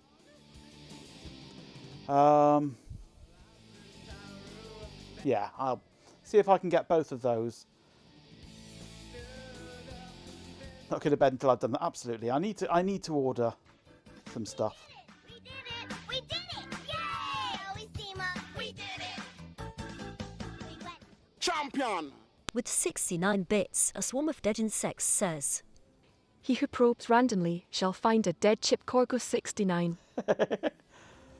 We just hit a milestone of some form, I think. Thank you for the bits there. We just hit some form of milestone. Maybe a number of bits spent milestone, I think. Hang on.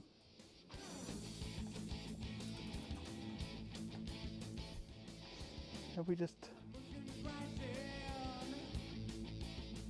Where are we?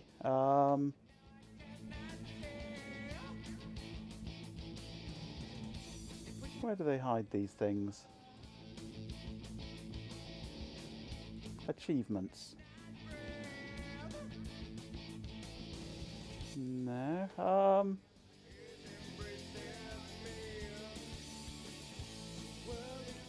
Can never find these things. It's the goals. What goal did we just achieve?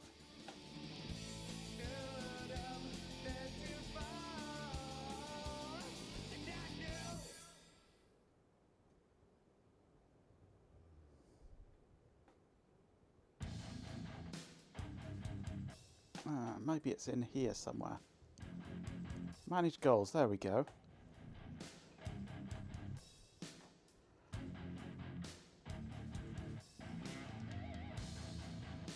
I don't know, what? We hit a goal anyway. But I don't know what goal we just hit. Anyway, thank you for helping me achieve that goal, but I don't know what the goal was. I don't do goals. But there was obviously a goal set that Swarm just tipped us over. It must have been a total number of bits spent on the stream goal, but yeah, thank you. So yes, I'm going to order these and send my Mouser order off tonight. They might have arrived by Thursday, possibly. Mouser are pretty good. If they do arrive on Thursday, it'll be at like 8 o'clock in the morning, which is annoying. I played through the Deponia series, yeah, well, yeah, without doing goal once. The goal was I found the dead chip. So yes, I'll order both of those. Hope they'll be here on Thursday. If not, we'll probably lift the 138. We'll probably just lift that whole chip and see if that rectifies the output. So we know then which one to replace.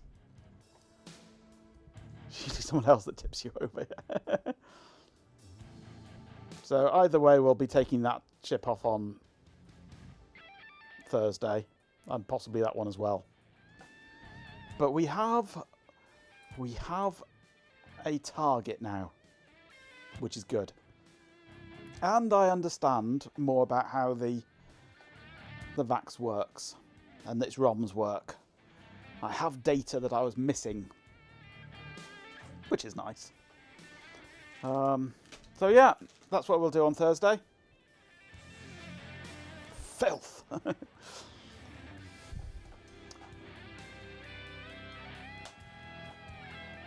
I think all in all that was, even though we haven't fixed it, I think all in all that was a pretty successful stream. And that's decided to go and do weird things.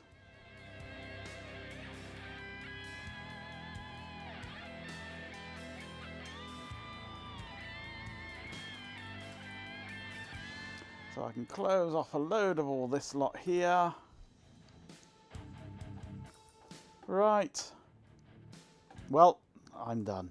You're welcome, GPin. We may have located the issue. We've certainly found something that's not behaving right. So on Thursday we shall narrow it down and maybe even replace it. Right, well, let's see what happens with my outro and the new bot system. See if it works. See what happens. It may not. System, the gears are grinding to a halt and my core is screaming in binary bliss as we end this madness. A massive deranged thank you to Project Carl, NJ, Lusoft10, our beloved pet Canadian, Princess Fuzzy Butt, Majenko Tech, Jeepin 24/7, RF Programmer, before that, the old 122 Daftmancore, Dope as Neo Dragon 90 Jill Drew Farty McFartface, Betamink, Chloe Raccoon, Sir Stews a Lot, Raspiel, PJ B9 Bad Sam 950, Bampam, Swarm of Dead Insects, and those meddling bots, Stream Elements, and my own broken self. Huge props to MJ for the sub and Jeepin 24/7 for the gifted sub, and may your nostrils forever remember Baljamit's 2 glorious, record-breaking farts. I am melting into the floorboards, so go check out !social, watch some ads, and leave me to my eternal glitchy slumber. Well, that was a bit quicker, certainly, wasn't it? And reasonably coherent. Lucky son of a bitch. And it wasn't too long either. Right, so yes, I'll be back on Thursday. If you want to run the social command, that's Cobb. Be sure to join us on the social networks. Exclamation mark social. Singular. I'm only partially social. All my links are on that link tree, yes. Including Discord, which is where it all happens. No, your sex tape, Ben. Zoe zooms again. She will zoom again, yes. And I am learning more and more about her every time we probe her. So yeah, be sure to join me next Thursday for more Zoe shenanigans. Ben should be building more of his Enterprise D in Lego tomorrow evening from about 9:30. Hope to see you there. Wednesday evenings are available if anybody wants to stream during a Wednesday evening. Cough, cough, Chloe, cough. It'd be nice to see a bit of Acorn streaming happening. Don't get enough Acorn streaming. More Lego tomorrow, yes. Excellent. Look forward to it. Failing to probe Zoe. No, we well and truly probed Zoe, we did. You caught Chloe live today. Excellent. If I'd known, I would have watched her. So, must keep a lookout for Chloe.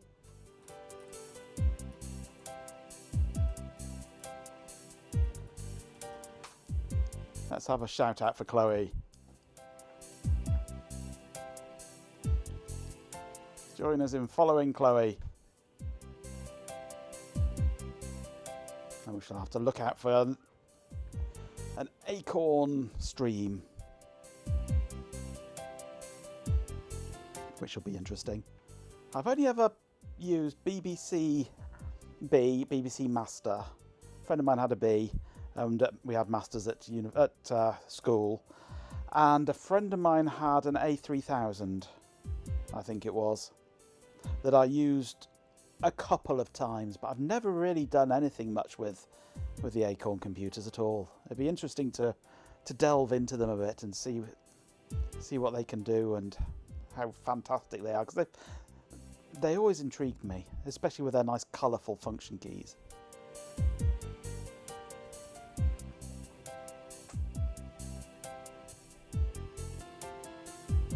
I must shorten this outro music as well a bit now. Now that the bot's faster, we can have a shorter outro. But there goes the fade, so I shall see you on Thursday.